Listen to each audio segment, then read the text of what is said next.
short man with enormous ambitions stood on the edge of the known world and decided it wasn't enough. In the space of 15 years, Napoleon Bonaparte rewrote the map of Europe, reformed the laws of civilization, and made kings tremble at the mention of his name, before losing everything to the one enemy no general can outrun, his own overconfidence. Tonight, we trace the complete story of the man who rose from a small Mediterranean island to the throne of an empire, and fell just as dramatically back to earth. Good evening, and welcome back to Almighty Sleep. Tonight's journey is a long one, and I mean that in the best possible way. We are going to follow a single human life from its beginning on a sun-baked island in the Mediterranean, through the chaos of revolution, across the frozen rivers of Russia, and finally to a rock in the middle of the South Atlantic Ocean, where one of the most consequential men in history spent his last years dictating his memories to anyone who would listen. That man, of course, is Napoleon Bonaparte. Now, before we get comfortable, take a moment to like the video and subscribe, but only if you genuinely enjoy what I do here. And while you're settling in, tell me where you're listening from tonight and what time it is in your corner of the world. I always love seeing the spread of places that join us for these late-night dives into history.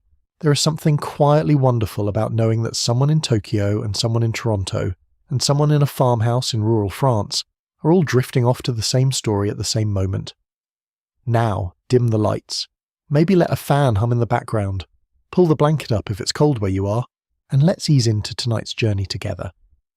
Napoleon Bonaparte is one of those figures who refuses to stay inside the boundaries of a simple description. Call him a tyrant and you're not wrong, but you're not entirely right either. Call him a liberator and the same problem applies. Call him a military genius and the historians will nod enthusiastically, before pointing out that he also made some of the most catastrophic strategic decisions in the history of warfare. He is, in other words, deeply human, brilliant and blind, visionary and vain, tender in private and ruthless in public. He is also, it must be said, genuinely fascinating in a way that very few historical figures manage to be. The story of Napoleon is not a dry sequence of battles and dates. It is a story about ambition, about what happens when one person's will collides with the world, and about the strange, uncomfortable fact that the people who change history the most are rarely the easiest to admire. So pour yourself something warm, find a comfortable position, and let's begin at the beginning, on a small and rocky island that the rest of Europe had largely forgotten about, the island at the edge of the world, Corsica and Napoleon's origins. To understand Napoleon Bonaparte, you have to understand Corsica. Corsica sits in the Mediterranean Sea, closer to the Italian coast than to the French mainland. It is a rugged, beautiful island of granite mountains and dense forest, of maquis scrubland that smells of wild herbs in the summer heat. The interior is dramatic and isolated. Villages cling to hilltops. Roads wind through valleys that seem to belong to another century. Even today, Corsica retains a character that feels distinct from mainland France, shaped by centuries of isolation, invasion, and fierce local pride. In the 18th century, Corsica had an identity problem, and not of its own making. The island had been under Genoese rule for centuries, but in 1768, the Republic of Genoa, tired of dealing with a restless population that seemed constitutionally opposed to being governed by anyone, sold the island to France. Just like that. A transaction between distant powers that would reshape the world, though no one knew it yet. The Corsican people were not pleased. They had been in the middle of their own struggle for independence under a remarkable leader named Pasquale Paoli, who had established something close to a functioning republic on the island, and is still remembered there today as a national hero. When the French arrived to take possession of their new territory, Paoli's forces resisted. They fought. They lost. Paoli went into exile, and Corsica became French. This matters enormously because it means that when Napoleon Bonaparte was born in the city of Ajaccio on the 15th of August 1769, he was born into a family that had just barely become French. The ink on the treaty was barely dry. His mother, Letizia Ramolino, had apparently been so recently and actively involved in the resistance against France that family legend claimed she was on campaign while pregnant. Whether the precise detail is accurate or slightly embellished, the point it makes is real. Napoleon was not born into a comfortable, settled French family. He was born into a household caught between worlds, between Corsican identity and French possibility, between the old order and whatever came next. His father, Carlo Buonaparte, was a lawyer of minor Corsican nobility.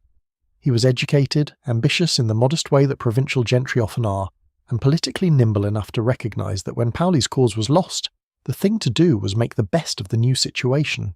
Carlo cultivated connections with the French administrators who now governed the island, and eventually secured recognition of his family's noble status, which was important because it opened doors, specifically the door to the French military education system, which offered scholarships to sons of the provincial nobility. The Bonaparte family, it should be said, was not wealthy. They were genteel but pressed for money, a large family in a small house with social aspirations and a limited budget to support them. Napoleon was the second surviving child of 8. There would be Joseph, then Napoleon, then Lucien, Elisa, Louis, Pauline, Caroline, and Jérôme, a roster of siblings who would later be installed across Europe as kings and queens, with varying degrees of success and a consistent inability to follow their brother's instructions without complaint. But in 1769, none of that lay anywhere near the horizon of imagination.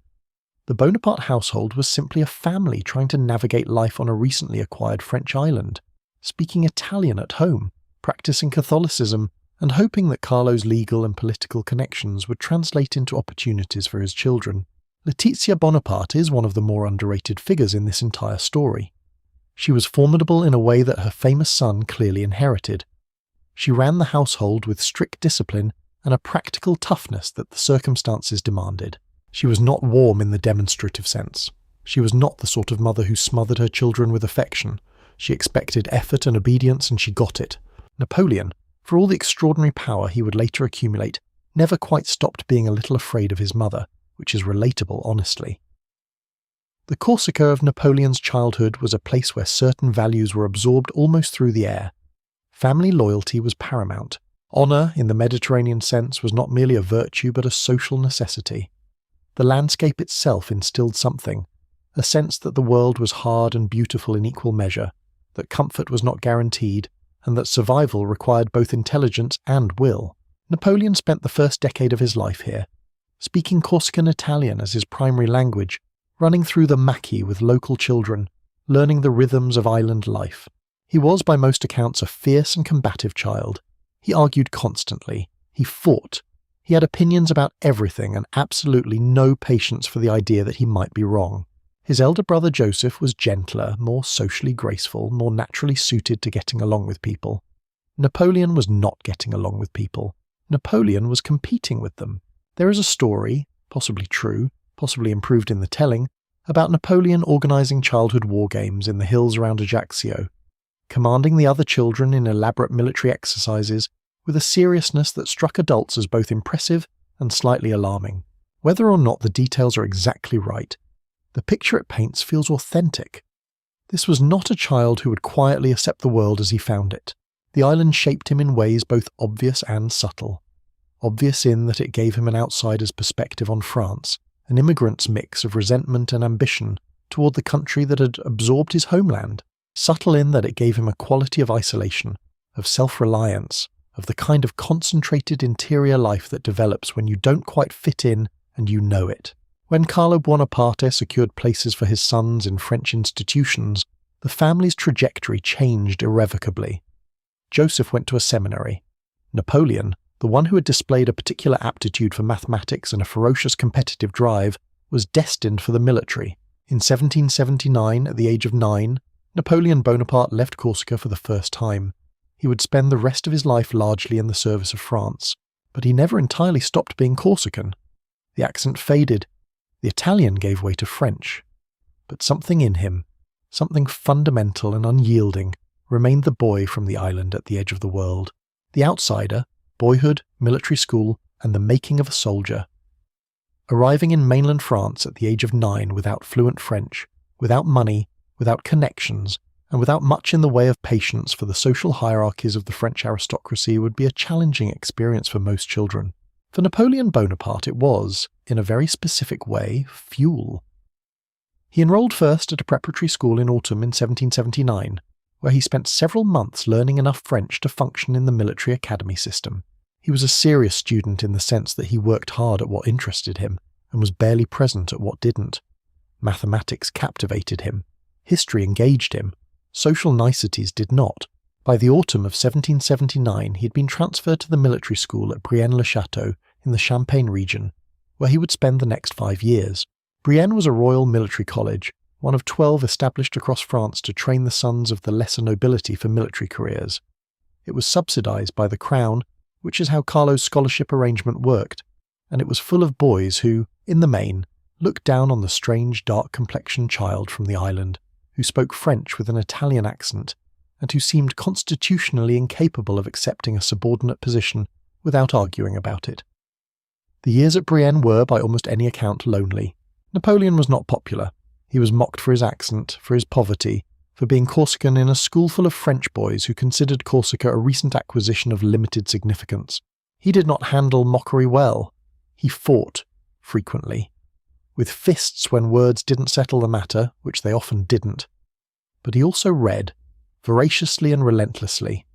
The school library became his refuge. He consumed history with a hunger that was almost physical. Caesar, Alexander the Great, Hannibal. He was not reading these figures as a student reads assigned texts. He was reading them the way some people read about athletes they want to become, looking for techniques, for patterns, for insights that could be applied. He was, at 9 and 10 and 11 years old, essentially studying greatness as a discipline. His mathematics teacher, a man named Father Patron, recognized something in the boy and gave him encouragement that Napoleon later recalled with genuine warmth. It is worth noting that Napoleon's gratitude was always most readily extended to people who recognized his abilities early, which perhaps tells us something about how starved for recognition he felt during those years. He was a poor student of Latin and French literature, areas that required social grace and literary sensitivity that he had no particular interest in developing. He was an exceptional student of mathematics, geography, and history. He was also, surprisingly, a decent student of geography in the practical, strategic sense, which would prove useful. The winters at Brienne were hard. The food was unremarkable. The social atmosphere was not warm. Napoleon built his defences in the way lonely, proud children do. He became self-contained. He developed an interior life of extraordinary intensity. He began to write, filling notebooks with observations, with historical analysis, with passionate Corsican nationalist sentiments. In one of his early notebooks, the young Napoleon writes with considerable heat about the injustice done to Corsica, about the heroism of Paoli, and about the perfidy of France. He was, in other words, writing anti-French pamphlets while attending a French Royal Military Academy on a French scholarship. The situation had a certain irony that apparently did not trouble him. One famous episode from the Brienne years involves snow. During a particularly heavy snowfall, Napoleon organised the other students into a snow battle of elaborate military complexity, dividing them into opposing forces, constructing fortifications, and directing the campaign with a seriousness that both impressed and baffled the teachers observing it.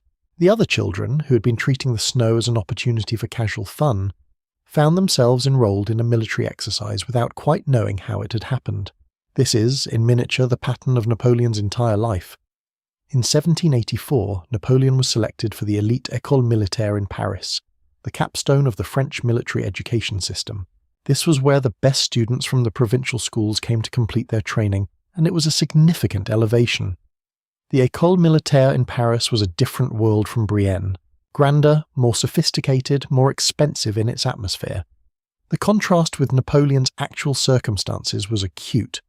He arrived in Paris in October of 1784 and completed the standard 2-year course in a single year, which gives you some sense of the intellectual intensity he was operating at. He passed his final examinations in September of 1785, ranking 42nd out of 58 in his class, which sounds unremarkable until you consider that he had completed the course in half the expected time. He was commissioned as a second lieutenant of artillery in the French army at the age of 16. The artillery was, at this point in the 18th century, the branch of the military most connected to mathematics and technical knowledge. It was also, crucially, the branch most open to talent over title. In the cavalry and the infantry, aristocratic connections mattered enormously. In the artillery, you had to be able to calculate trajectories and manage complex logistics. Merit had more room to operate. Napoleon had found his place. Not a warm place, not a comfortable place, but a place where his particular combination of abilities, mathematical precision, relentless drive, strategic imagination, and the burning need to prove himself could be put to use. He returned to Corsica on leave multiple times in these years, still passionately engaged with the island's political struggles, still writing, still nursing a Corsican identity that existed in complicated tension with his French military career. His father had died in 1785, leaving the family in financial difficulty, and Napoleon spent much of his early military career sending money home and worrying about his mother and siblings from a distance. He was, in these years, deeply unprepossessing to the outside eye, a skinny, intense young officer from Corsica with an accent, minimal social ease, and opinions about everything. He was not someone you would look at and think, there goes the future master of Europe. History, fortunately, does not require us to predict it in advance. Revolution in the air, France on the brink. To understand what happened to Napoleon next, you have to understand what was happening to France. The France of the 1780s was a society under enormous pressure. The monarchy of Louis XVI sat atop a system of extraordinary inequality and corresponding resentment. The population was divided into 3 estates. The clergy formed the first estate, the nobility formed the second, and everyone else, which is to say the vast majority of the French population, from wealthy lawyers and merchants to urban workers and rural peasants, formed the third estate. The first 2 estates paid very little in taxes. The third estate paid most of them. This arrangement had sustained itself for a very long time through a combination of tradition, religious authority, and the effective suppression of alternatives. But by the 1780s, multiple pressures were converging in ways that the system could not absorb. France had spent itself into near bankruptcy supporting the American Revolution, partly out of genuine ideological sympathy with the colonial rebels and partly out of a strategic desire to weaken Britain, its perennial rival. The American War of Independence, which ended in 1783 with British defeat, was a triumph for France in the strategic sense, but a catastrophe for French finances. The treasury was, by the end of the decade, essentially empty. At the same time, Enlightenment ideas had spread widely through educated French society. The works of Voltaire, Rousseau, Montesquieu, and the encyclopedists had created a generation of people who believed in reason, in natural rights, in the principle that governments derived their legitimacy from the consent of the governed. These ideas were not compatible with absolute monarchy and an entrenched aristocracy, and everyone knew it, though the implications were easier to discuss in salons than to translate into political reality. The harvest of 1788 was catastrophic. Bread prices soared. Hungry people in cities and countryside alike reached a point where theoretical political grievances and physical desperation fused into something dangerous. In 1789, Louis XVI was forced to convene the Estates General, a representative body that had not met since 1614 in an attempt to address the financial crisis. What happened instead was that the Third Estate, energized by lawyers and intellectuals and backed by popular fury, transformed itself into a National Assembly, declared that it represented the French nation and refused to go home. The king blinked, and the revolution began. The Bastille, a prison and armory in Paris, was stormed by a crowd on the 14th of July 1789. The symbolic weight of that moment was greater than its practical significance, but symbols matter enormously in revolutions. Within weeks the old order was dissolving. The feudal system was abolished in a single overnight session of the Assembly, in a kind of legislative fever that left the participants astonished at what they had done. The Declaration of the Rights of Man and Citizen was adopted. The king and his family were brought from Versailles to Paris under circumstances that made very clear who held actual power. The revolution accelerated and radicalized over the following years in ways that its initial participants had not anticipated.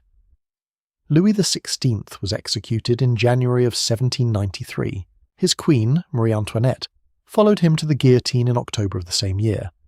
The reign of terror under Robespierre and the Committee of Public Safety sent tens of thousands to their deaths in an orgy of revolutionary justice that eventually consumed Robespierre himself in 1794.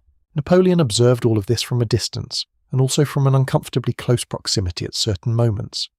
He was in Paris in the summer of 1792, when the Tuileries Palace was stormed by a mob and the king was humiliated. He watched from a window and wrote afterward, with a kind of cold, analytical detachment that was very characteristic of him, about the behaviour of crowds and the failure of nerve he witnessed in those who tried to resist. He was not horrified. He was taking notes.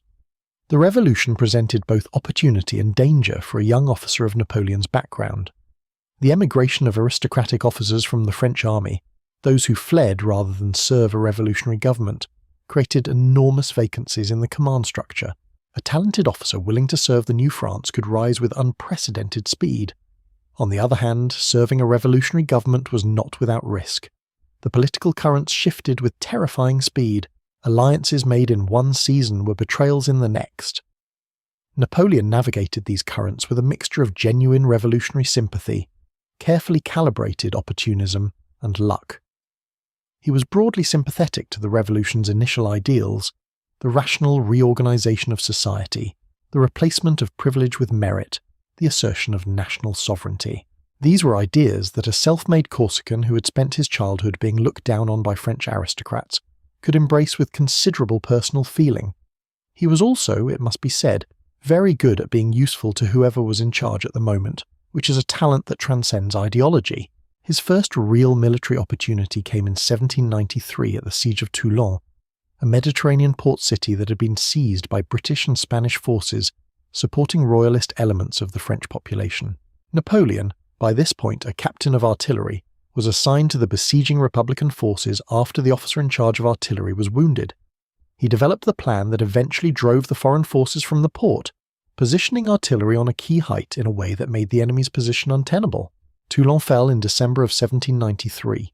The success at Toulon brought Napoleon to the attention of the revolutionary government, and to the attention of the Robespierre faction specifically, which was useful in 1793, and considerably less useful when Robespierre was guillotined in July of 1794. Napoleon was briefly arrested in the aftermath of the Thermidorian reaction. He was released after a short detention, and emerged from the experience with a deep and permanent understanding that political survival required flexibility. He spent the following year in something of a professional wilderness, assigned to inconsequential postings and excluded from command. He was 25 years old, underemployed, and restless. He wrote, he thought. He wandered the streets of Paris in a state of celebrated poverty, thin and poorly dressed, haunting the cafes and salons of the Directory government that had replaced the Committee of Public Safety. He was also, at this point, falling in love. But before we get to that, one more moment of revolution remains to be told. In October of 1795, a royalist uprising in Paris threatened the Directory government. The politician Paul Barras, who had become one of Napoleon's most important early patrons, needed someone to suppress it. He turned to Napoleon. Napoleon's response was what contemporaries called the whiff of grape shot, turning artillery on the crowd in a way that dispersed the uprising quickly and brutally. It was not a pretty moment. Napoleon always talked about this episode with something approaching discomfort, which was unusual for him, but it was the moment that truly brought him to power, because Barras was grateful, and gratitude from powerful men has a way of opening doors. Napoleon was promoted to general. He was made commander of the Army of the Interior. He was, at 26, beginning to become someone. The young general, Napoleon's first campaigns in Italy. The Army of Italy was, when Napoleon took command of it in March of 1796, not an impressive institution. It was underfed, undersupplied, demoralized, and deployed in the Alps facing Austrian and Piedmontese forces that were better equipped and occupying the high ground in almost every sense. The soldiers who looked up at their new commander as he reviewed them for the first time saw a thin young man who looked younger than his 26 years, who barely came up to the chins of his taller officers, and who was the subject of considerable private skepticism. Napoleon's response to this skepticism was to start winning. What he possessed, and what separated him from so many of his contemporaries in military command, was a capacity to think about war in a fundamentally different way.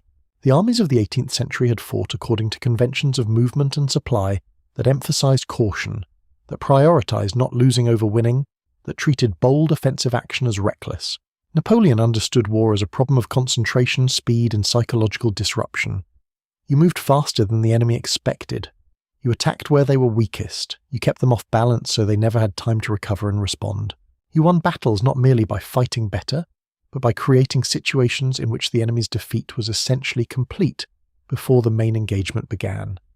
He was also extraordinary at reading terrain. His ability to look at a landscape and immediately understand its military implications, where the high ground commanded the surrounding area, where a river could be forded, where a road would allow rapid movement of troops and artillery, was a product of both natural aptitude and years of obsessive self-education. The Italian campaign of 1796 and 1797 was the moment when all of this became real. The campaign opened in April of 1796 with Napoleon's forces in the Alps, facing a coalition of Austrian and Piedmontese armies that were deployed at separate points and not yet unified in their response. Napoleon's insight was to strike between them, defeating each in detail before they could combine, in a series of rapid engagements at Montenotte, Millesimo, Dago and Mondovi. He shattered the Piedmontese forces in less than 2 weeks of fighting. Piedmont sued for peace. The Austrians, now fighting alone, were pushed back across the Po Valley. The speed of the campaign was astonishing.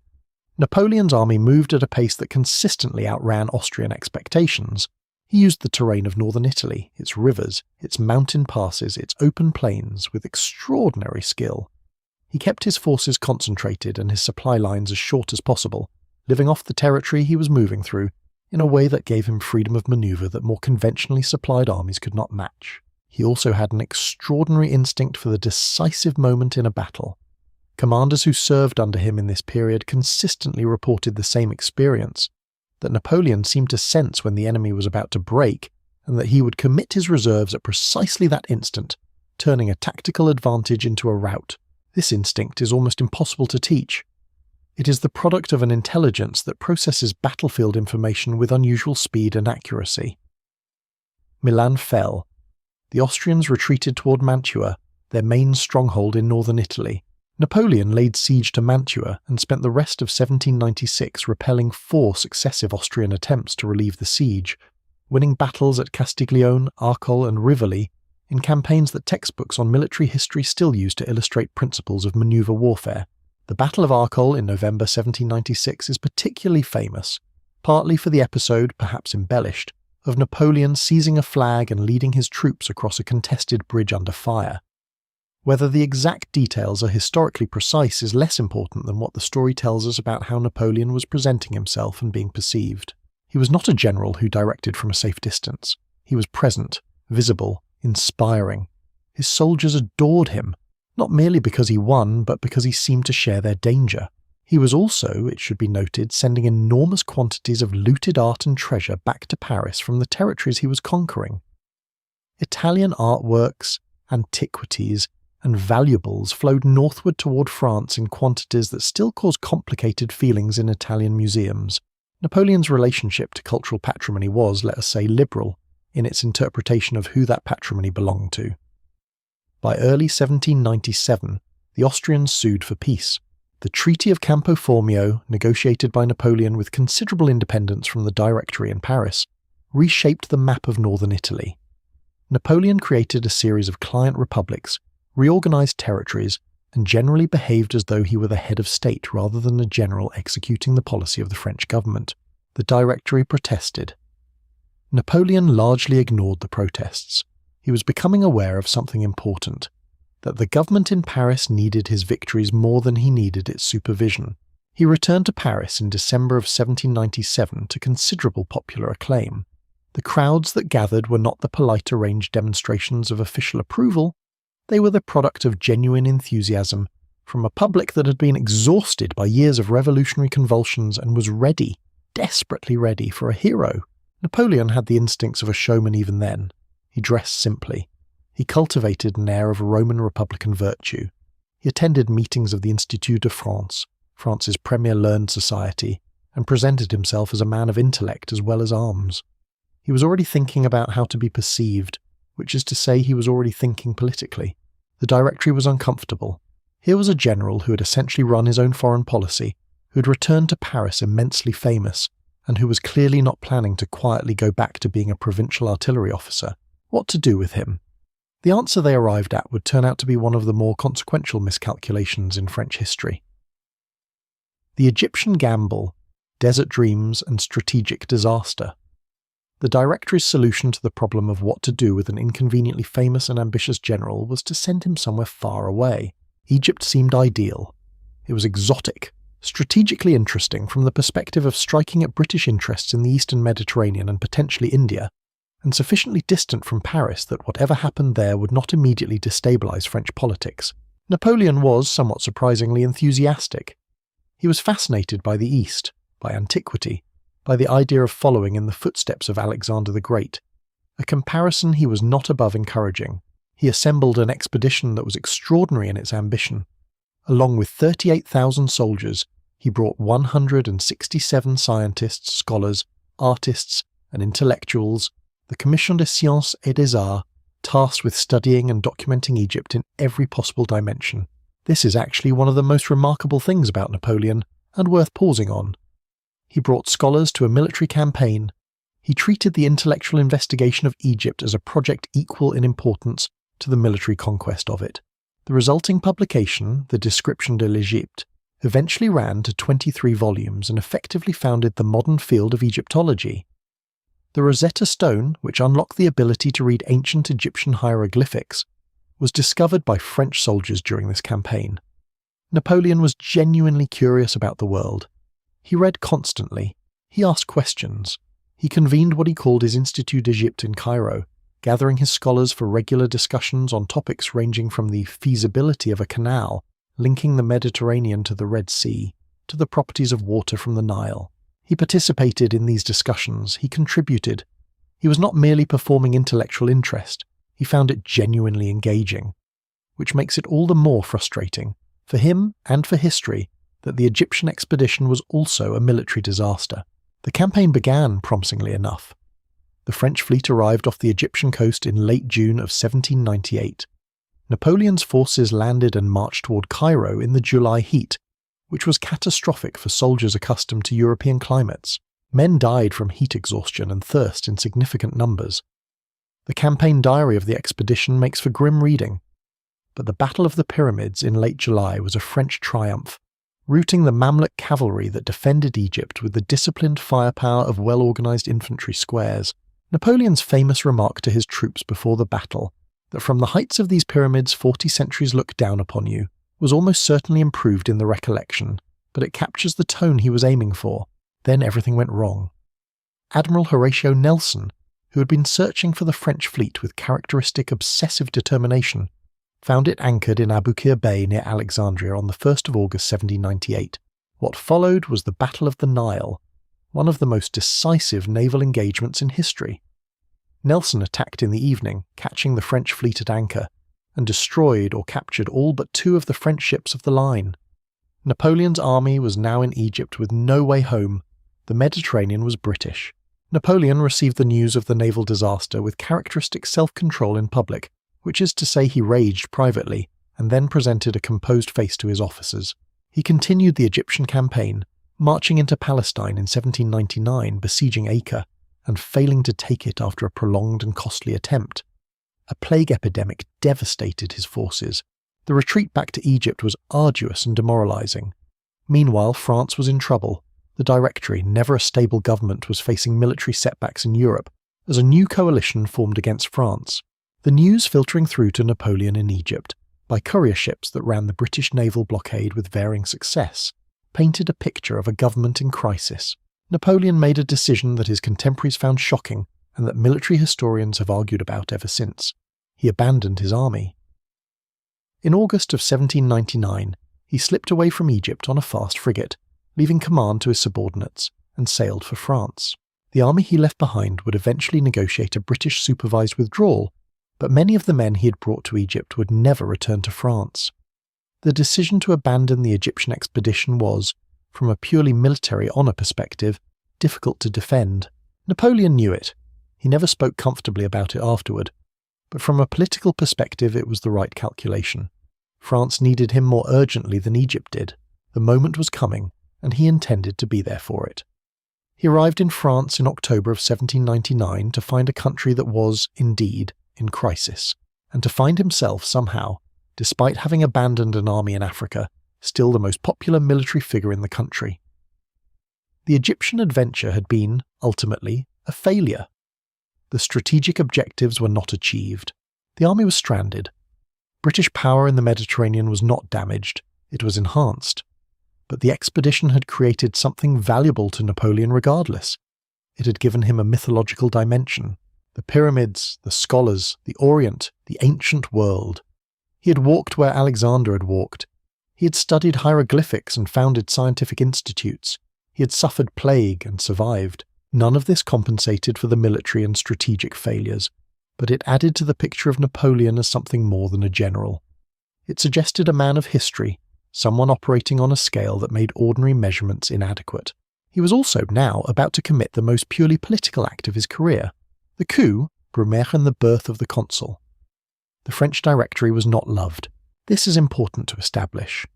It was a 5-man executive government that had emerged from the revolutionary constitution of 1795, and it had spent 4 years lurching from crisis to crisis, changing personnel, annulling election results it didn't like, and presiding over economic difficulties and military reverses with a gracelessness that alienated almost everyone.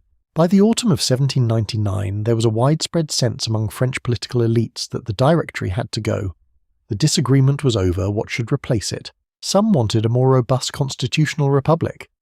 Some wanted to restore the monarchy, though this was an opinion best held quietly given recent history. Some wanted a strong executive government that could provide stability and end the revolutionary turbulence without going all the way back to a king. The men who approached Napoleon about participating in a coup were primarily in this third category. Emmanuel Joseph Sieyès, a political theorist who had been at the centre of revolutionary politics since 1789 and had survived everything by being simultaneously ideologically flexible and personally inoffensive, was the driving intellectual force. He needed a general, a popular military figure, to provide the physical force that would make the coup stick. He had approached other generals first. They had declined. He came to Napoleon. Napoleon agreed with the modification that he would not be playing a supporting role to anyone else's political vision. He would be the centre of whatever emerged. The coup took place on the 18th and 19th of Brumaire Year 8 of the French Revolutionary calendar, which translates to the 9th and 10th of November 1799. If you want to impress people at dinner parties, you can refer to it as Dixit Brumaire and watch the conversation either light up or die, depending on the dinner party. The first day went reasonably well. Napoleon convinced the councils of the legislature to remove themselves to Saint-Cloud outside Paris, on the pretense that a Jacobin plot threatened them in the city. The second day was messier. Napoleon entered the Council of 500, the lower legislative chamber, to address them, and was met not with respectful attention, but with shouting, shoving, and what some accounts describe as actual attempts to grab him physically. He was escorted out of the chamber in a state that witnesses found decidedly unflattering for someone who had stood at the pyramids. He appeared, by various accounts, pale, shaken, and at a loss for words. His brother Lucien saved the situation. Lucien Bonaparte was president of the Council of 500 that day, a convenient circumstance that had been arranged in advance, and he went outside to address the troops guarding the building. He told them that a minority of conspirators within the chamber were threatening violence against their brother Napoleon, and that the troops must protect the Republic. Whether the soldiers believed this entirely is unclear. What is clear is that they marched in, cleared the chamber, and the coup was essentially complete. This episode is worth dwelling on because it reveals something true about Napoleon that the heroic mythology tends to obscure. He was not comfortable with direct political confrontation in the way he was comfortable with direct military confrontation. He could command armies with extraordinary composure under fire. He could dominate a room through sheer force of personality in many circumstances.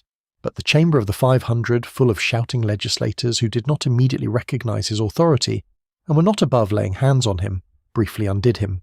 He needed his brother to step in and save the situation. He never forgot Lucian's service that day, and he never fully forgot the lesson that political power, unlike military power, did not always bend to the same kind of direct force. The new government that emerged from Brumaire was called the Consulate, modelled on Roman Republican precedent with 3 consuls. Napoleon was first consul. The other 2, including Sieyès, were quickly rendered irrelevant. Within weeks, a new constitution was drafted that concentrated almost all executive power in the hands of the first consul. Within a year, that constitution had been revised to make Napoleon first consul for life. Within 4 years, it would be revised again. But in November of 1799, the immediate reality was this. France had a new government. It was largely the product of a military coup, and the man at its centre was a 30-year-old former artillery officer from Corsica who had been, just a decade earlier, writing anti-French pamphlets in a provincial school notebook. The pace of history can be quite extraordinary when it decides to move. The architect of order, Napoleon rebuilds France. Napoleon Bonaparte as first consul of France is, in some ways, the most interesting version of Napoleon. Not the most dramatic, perhaps, but the most intellectually revealing. Because what he did in the first 4 years of his rule was not primarily military, it was governmental. He built things, real things, institutions that still exist, laws that still operate, systems that still shape daily life in France and across much of the world. The France he inherited in November of 1799 was exhausted and disordered. The decade of revolution had destroyed the old administrative structures without fully replacing them. The law varied chaotically from region to region, a patchwork of revolutionary decrees, old royal ordinances, and local custom that made legal predictability almost impossible. The tax system was inefficient and resented. The Catholic Church, which had been attacked, nationalized, and partly suppressed during the Revolution, was a source of continuing tension. The financial system was primitive. Education was fragmented. Napoleon addressed all of this with a systematic energy that was genuinely impressive. The most significant legal achievement, and arguably Napoleon's most lasting contribution to human civilization, was the Civil Code, which came into force in 1804 and which is still commonly known as the Napoleonic Code. It was not written by Napoleon alone. He assembled a team of the finest legal scholars in France and drove the process with his characteristic combination of intensive personal engagement and relentless pressure. He attended the meetings of the Legislative Commission working on the code himself, participating in the debates, asking questions, insisting on clarity, and pushing back on formulations he found obscure or impractical. The code established the principles of private law across a unified France. It enshrined equality before the law, abolished feudal privileges, guaranteed property rights, established clear rules for contracts and inheritance, and created a rational, accessible legal system in place of the chaotic medley it replaced. It was exported with modifications to territories under French control and influenced the legal codes of many countries in Europe, Latin America, and beyond. Louisiana, Quebec, and the province of Quebec still operate under legal systems descended from the Napoleonic Code. This is worth emphasizing. Whatever else Napoleon did, whatever wars he fought and whatever suffering he caused, the legal framework he established has shaped the lives of hundreds of millions of people in ways that continue to this day. He also reorganized French administration. The country was divided into departments, each governed by a prefect appointed by the central government in Paris. This created a rational, controllable administrative structure that replaced the chaotic variety of the revolutionary period and that, again, still largely governs French administration today. The prefectural system was efficient, loyal to the centre, and capable of implementing national policy across a large and varied country in a way that previous systems had struggled to achieve. The financial reforms were similarly significant. The Bank of France was established in 1800, creating a stable central banking institution that could manage government finances with a level of discipline and coherence that the revolutionary period had entirely lacked. Tax collection was rationalized and professionalized. The chaotic system of tax farming, in which private individuals bought the right to collect taxes and kept a portion of what they collected, was abolished. The Concordat of 1801 with Pope Pius VII addressed the religious question. The revolution had damaged the relationship between the French state and the Catholic Church severely, confiscating church property, suppressing religious orders, and in the most radical phase actively persecuting clergy. Napoleon was not personally religious, a point he would have acknowledged readily, but he understood that the Catholic faith was important to most French people, and that governing France in permanent opposition to their religious instincts was unnecessarily difficult. The Concordat was a practical settlement. The Church acknowledged the loss of its confiscated property as final. The French state acknowledged Catholicism as the religion of the great majority of French citizens. Bishops would be appointed through a process involving both Pope and state. Clergy would be paid by the state. It was a compromise that satisfied neither side completely, which is often the sign of a workable agreement. Napoleon also founded the lycée system, a network of secondary schools that would provide standardized education to produce the administrators, officers, and professionals that his expanding state required. Education under Napoleon was explicitly instrumental, intended to produce useful citizens and servants of the state, rather than to cultivate individual intellectual freedom. But it was also systematic and effective in a way that the fragmented educational provision of the revolutionary period had not been. He also established the Légion d'honneur, the Legion of Honour, in 1802. This was a system of merit-based recognition open to civilians and soldiers alike, rewarding service to the state regardless of birth. An aristocrat and the son of a village blacksmith could, in theory, wear the same decoration. Napoleon understood that people needed recognition, that the desire for distinction and honour was a powerful motivator, and that a rational system of merit-based distinction was both fair and more efficient than the arbitrary allocation of aristocratic privilege. He once said with typical bluntness that it is with baubles that men are led. He was not being entirely cynical. He was being accurate about human psychology. People want to be seen. They want to be recognised. The Legion of Honour gave Napoleon a tool for recognition that cost almost nothing in material terms and generated enormous loyalty and effort. The domestic achievements of the consulate period are sometimes overshadowed in the popular imagination by the military drama that followed. This is understandable but unfortunate. Napoleon the lawgiver, Napoleon the administrator, Napoleon the builder of institutions, is in many ways more consequential for the world we live in than Napoleon the general. The battles he won are history. The Code Napoleon is still law. He was also, during this period, a man in a relatively settled personal life. He had married Josephine de Beauharnais in March of 1796, just before leaving for the Italian campaign, in a wedding that was somewhat rushed, somewhat irregular in its paperwork, and very much a love match on Napoleon's side if a somewhat more calculated arrangement on Josephine's. Their relationship, complex, passionate, painful, and ultimately tragic in its own way, will need its own chapter. By 1804, France was transformed. The revolutionary chaos had given way to a functioning, rational state. The economy was recovering, the administration was working, the law was clear, the church was reconciled, the finances were stable. Napoleon looked at what he had built and decided it needed a crown on top. The emperor, the coronation, and the pinnacle of power. The decision to transform the consulate into an empire was not made overnight. It was the product of Napoleon's gradual assessment of what he needed to achieve his long-term goals, which were, at the most fundamental level, to secure his position, legitimize his rule in terms that European monarchies would recognize, and create a dynasty that would outlast him. The French Revolution had proclaimed the abolition of monarchy.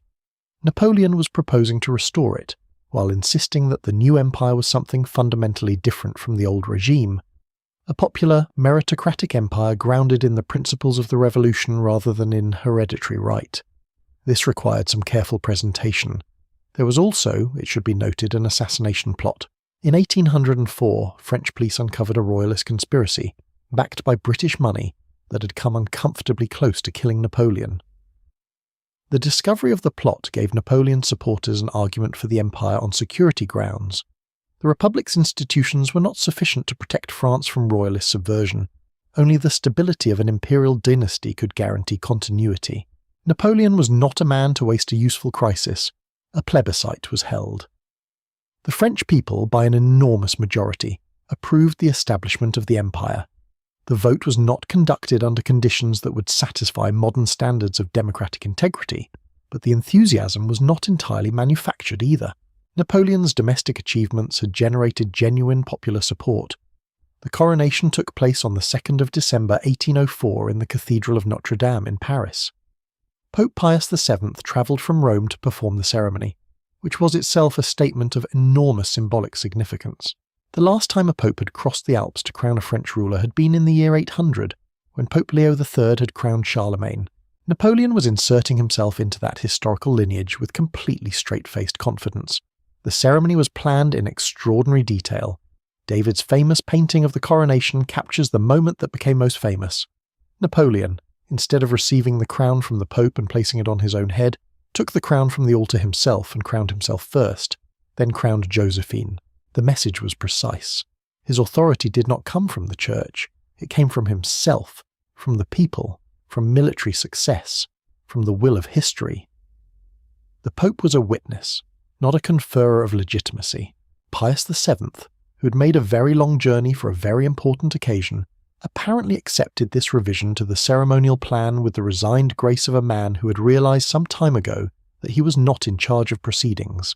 He was reported to have murmured afterwards something that translates roughly as "this is quite something," which seems fair.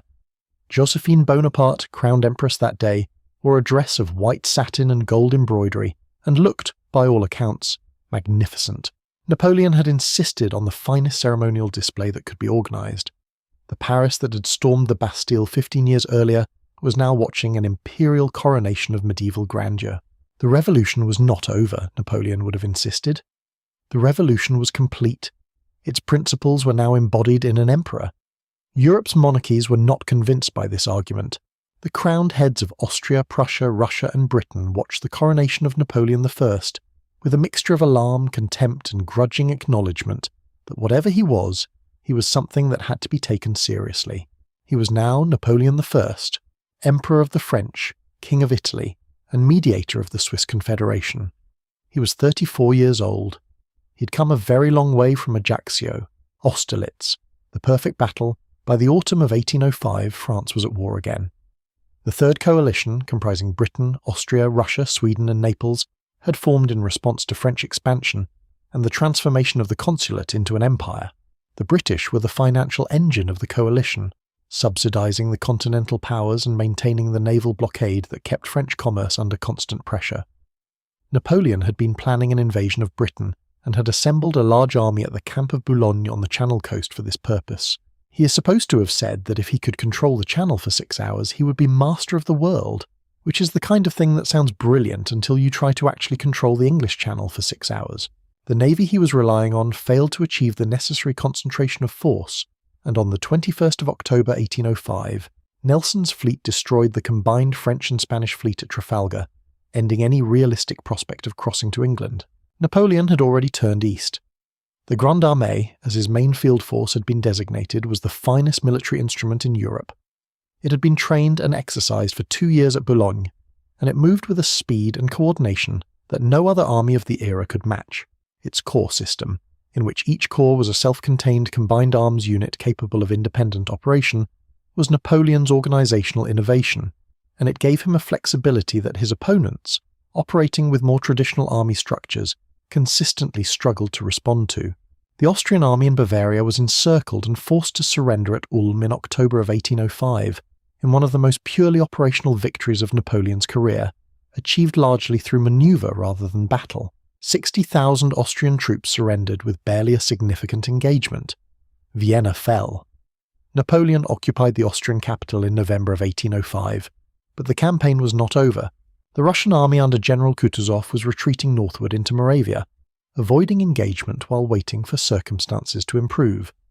And Austrian Emperor Francis II and Russian Tsar Alexander I were present with their armies, which meant that a decisive engagement was politically possible. Napoleon needed a battle. He engineered one with extraordinary subtlety. He deliberately presented himself as weaker than he was. He retreated from ground he had occupied, suggesting that he feared the combined Austrian and Russian forces and was looking for a way out. He sent a message to Tsar Alexander that could be read as suggesting he was anxious to negotiate. He invited the Allied armies to attack him on ground that he had already surveyed and chosen for his purpose. The Pratzen Heights, which dominated the battlefield at Austerlitz, were the key. Kutuzov, a careful and experienced commander, advised against attacking and wanted to hold the heights. He was overruled. The Allied plan, heavily influenced by the Austrian staff, called for a massive attack on Napoleon's right flank, which appeared to be his weakest point. To execute this attack, the Allied forces would have to move troops from the Pratzen Heights to the south. Napoleon watched them go and waited. On the 2nd of December 1805, the first anniversary of his coronation, Napoleon's army fought the battle he had designed. The Allied southern attack began in the morning fog, moving against his right flank as planned. Napoleon waited until the Pratzen Heights were sufficiently weakened, then sent Marshal Soult's corps up the heights in a single concentrated assault that broke through the Allied centre, dividing their army in two. The corps on the heights then turned outward to attack the flanks of both the northern and southern Allied formations simultaneously. The result was a catastrophe for the Allies. Their southern attacking force was driven back against frozen ponds. Some escaped. Some drowned when Napoleon's artillery fire broke the ice beneath them. Their northern force was routed. Tsar Alexander wept. Emperor Francis asked for peace. Austerlitz is studied in military academies to this day as an example of how to engineer and execute a decisive battle. It was not won by superior numbers. Napoleon had fewer troops than his opponents. It was won by superior intelligence, superior deception, superior operational planning, and the magnificent execution of an attack at precisely the right moment. Napoleon was proud of Austerlitz in a way he was proud of almost nothing else. In a career filled with military achievements, this was the one he came back to most often. He made it a national anniversary. He named a bridge in Paris after it. He told the story of it at St. Helena with evident satisfaction. The Treaty of Pressburg that followed was harsh on Austria, taking territory and imposing an enormous indemnity. The Third Coalition was dissolved. Napoleon was at the absolute height of his military power. The Grand Empire, reshaping Europe. In the years following Austerlitz, Napoleon remade the map of Europe with a speed and thoroughness that left his contemporaries struggling to keep pace. The process had a logic that was partly strategic, partly dynastic, and partly the product of his particular theory of political legitimacy, which held that his family connections could create a network of loyal client states that would both buffer France against its enemies and extend French influence. The Holy Roman Empire, that ancient and famously complicated institution that Voltaire had described as neither holy, nor Roman, nor an empire, was formally dissolved in 1806 after Napoleon consolidated German territory into the Confederation of the Rhine, a grouping of German states under French protection that effectively removed them from Austrian influence. Holy Roman Emperor Francis became Francis I of Austria, a considerably less impressive title in both scope and historical resonance. Napoleon made his brother Joseph King of Naples in 1806, then transferred him to the Kingdom of Spain in 1808. His brother Louis became King of Holland. His brother Jerome became King of Westphalia, a newly created German kingdom. His brother-in-law Joachim Murat became King of Naples. His stepson Eugène de Beauharnais became Viceroy of Italy. The results of this royal family management were mixed. Joseph was generally decent and well-intentioned, but consistently unable to achieve military control of his kingdoms without significant French military support. Louis took being King of Holland sufficiently seriously that he actually tried to govern in the interests of the Dutch rather than the French, which infuriated Napoleon to the point that he eventually annexed Holland outright. Jerome was charming and completely useless as a ruler. Murat was a brilliant cavalry commander and an indifferent king. Napoleon's sisters were also deployed dynastically. Elisa became Grand Duchess of Tuscany. Caroline married Murat and eventually helped arrange the collapse of French power in Italy when circumstances suggested a change of allegiance might be prudent. Pauline, the most beautiful of the Bonapartes, and by most accounts the most entertaining, was Grand Duchess of Guastalla, and notable mainly for posing naked for a famous sculpture by Canova, which she seems to have done with complete equanimity. The continental system was Napoleon's economic weapon against Britain, the one enemy he could not defeat militarily as long as it retained naval superiority. It was an attempt to close European ports to British trade, strangling the British economy by cutting off its export markets. In theory, it was a reasonable strategy. In practice, it was a bureaucratic nightmare that required the cooperation of every ruler in Europe, generated enormous smuggling, damaged the economies of France's allies as much as Britain's, and created political resentments that would eventually contribute to Napoleon's downfall. Prussia, which had attempted to remain neutral in the conflicts of 1805, made the mistake of going to war against France in the autumn of 1806. The campaign that followed was almost embarrassingly rapid. Napoleon destroyed the Prussian armies at the twin battles of Jena and Auerstedt on the 14th of October, 1806. Frederick the Great's army, legendary for its discipline and effectiveness, was revealed to have calcified into an institution living on its historical reputation while the world moved on. Within weeks, Prussian fortresses were surrendering without significant resistance.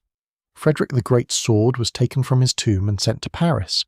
The campaign against Russia in 1807 ended in the bloody draw of Eylau, and then the decisive French victory at Friedland. The Treaty of Tilsit, signed on a raft in the middle of the Niemen River in an elaborate piece of theatrical diplomacy, brought Tsar Alexander I and Napoleon to a personal meeting that both men approached with considerable wariness, and that produced temporarily something like a working relationship. At Tilsit, Napoleon was at the height of his power and reach. The empire he controlled, directly or through client rulers, stretched from Spain to Poland, from the North Sea to the Adriatic. Only Britain, behind its naval shield, Russia by treaty rather than by choice, and the Ottoman Empire remained outside his system. He was 37 years old.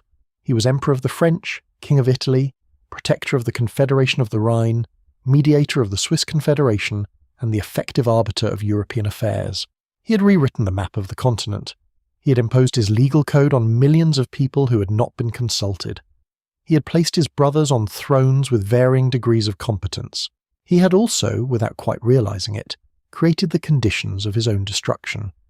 The network of satellites and client states required constant management, constant military reinforcement, and constant compromise between French interests and local realities.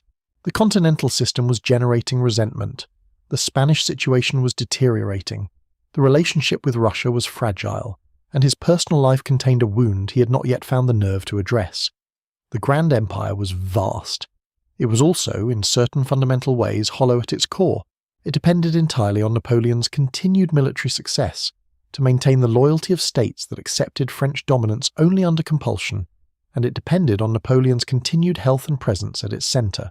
It was a structure built around one man in a way that no structure built around one man can ultimately sustain.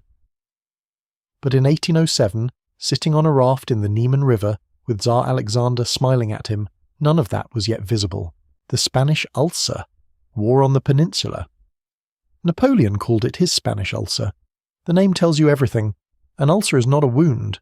It is not a clean injury that heals and is forgotten. It is a persistent, draining, corrupting affliction that weakens from the inside.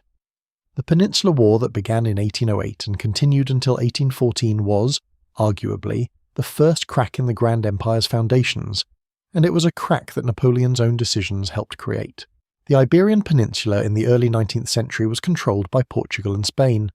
Portugal was Britain's oldest ally and an important conduit for British trade, particularly in defiance of the continental system. Spain was France's nominal ally, but its government was weak, its royal family mired in humiliating family feuds, and its military connection to France genuinely useful rather than merely decorative.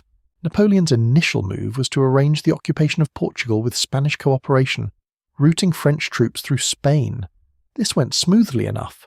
Then, with French troops already in Spain in significant numbers, and with the Spanish royal family conveniently enmeshed in a dispute between King Carlos IV and his son Ferdinand that had both sides appealing to Napoleon as arbitrator, he made a decision that in retrospect was one of his greatest strategic errors. He summoned both claimants to Bayonne in France, induced them to renounce their claims to the Spanish throne through a combination of pressure and inducement that is politely described as negotiation and less politely described as coercion, and placed his brother Joseph on the Spanish throne. This might have worked if the Spanish population had accepted it. They did not. The reaction was immediate and violent. On the 2nd of May, 1808, Madrid erupted in an uprising against French troops that was suppressed with brutal force.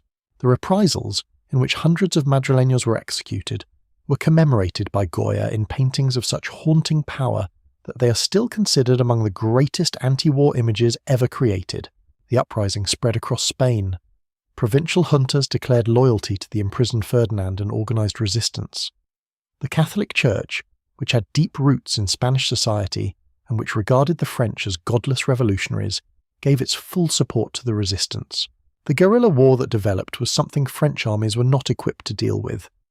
The Grande Armée was built for rapid, decisive campaigning against conventional armies.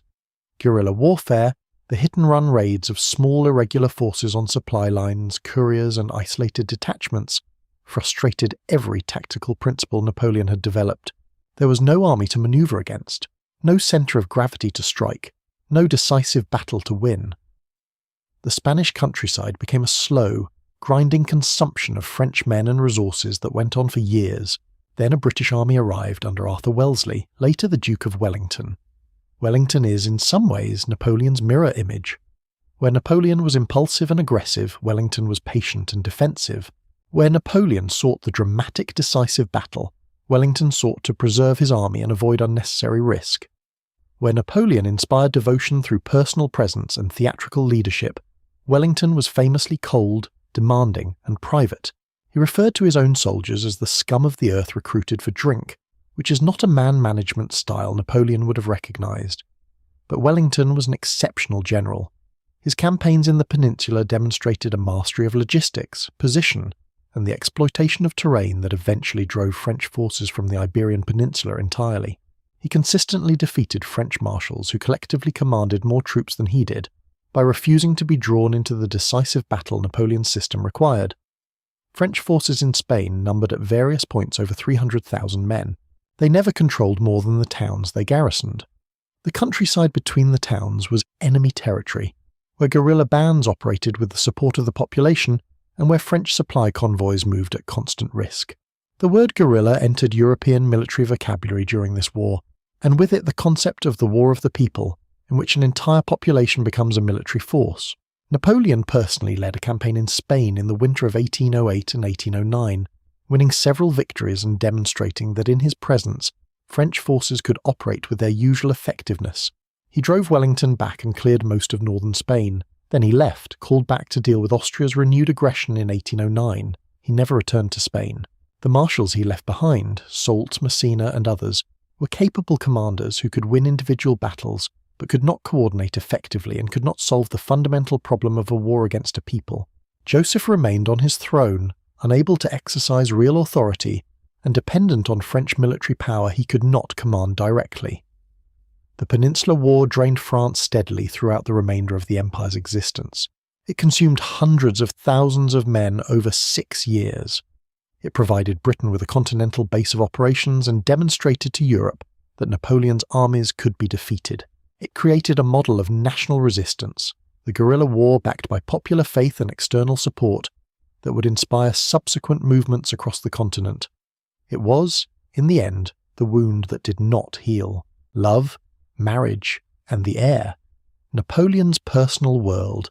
Napoleon Bonaparte was, privately, a more interesting and more human figure than the public legend tends to allow.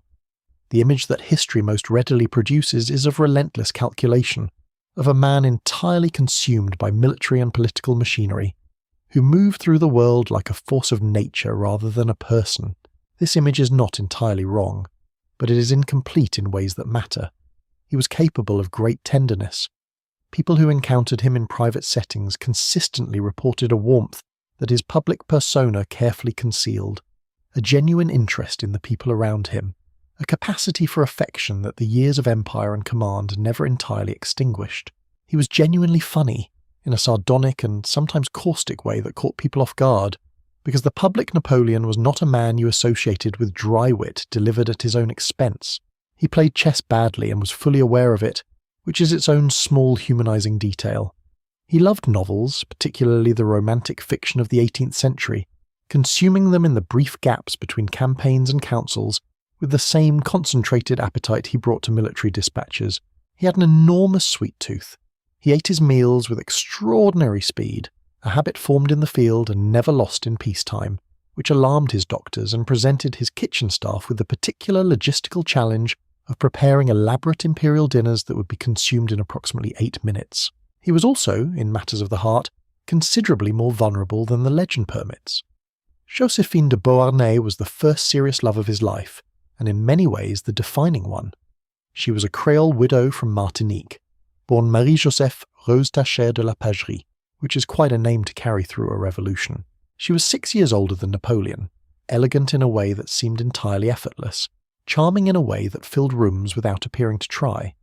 She moved through the salons of the Directory period with the ease of someone who had been born knowing how such rooms worked, which was almost the precise opposite of Napoleon's relationship to the same social environments. He was brilliant. He was magnetic. He was also, in Parisian drawing rooms, a slightly intense young officer from Corsica who held his fork incorrectly, and whose conversational style tended toward interrogation rather than exchange. Josephine dazzled him absolutely. They married in March of 1796, just before he left for the Italian campaign, in a ceremony that was somewhat hastily arranged, and whose paperwork contained certain irregularities that would cause mild complications later. Napoleon was 26 years old. He was in the grip of what appears to have been the first genuine love of his life, and he was not quiet about it. The letters he wrote to her from Italy are among the most remarkable documents in the entire archive of his life. They are passionate to a degree that feels almost uncomfortable to read, extravagant and desperate and nakedly longing in a way that the public Napoleon never was about anything. He writes about her hands, her face, the thought of her that he carries through the campaigns like a private sustaining force. He writes that he cannot sleep without thinking of her. He writes that he is nothing without her. These are not the letters of a calculating man managing his emotional investments. These are the letters of someone genuinely undone by love, and they are affecting precisely because they are so at odds with everything else we know about how Napoleon moved through the world. Josephine, for her part, was fond of him.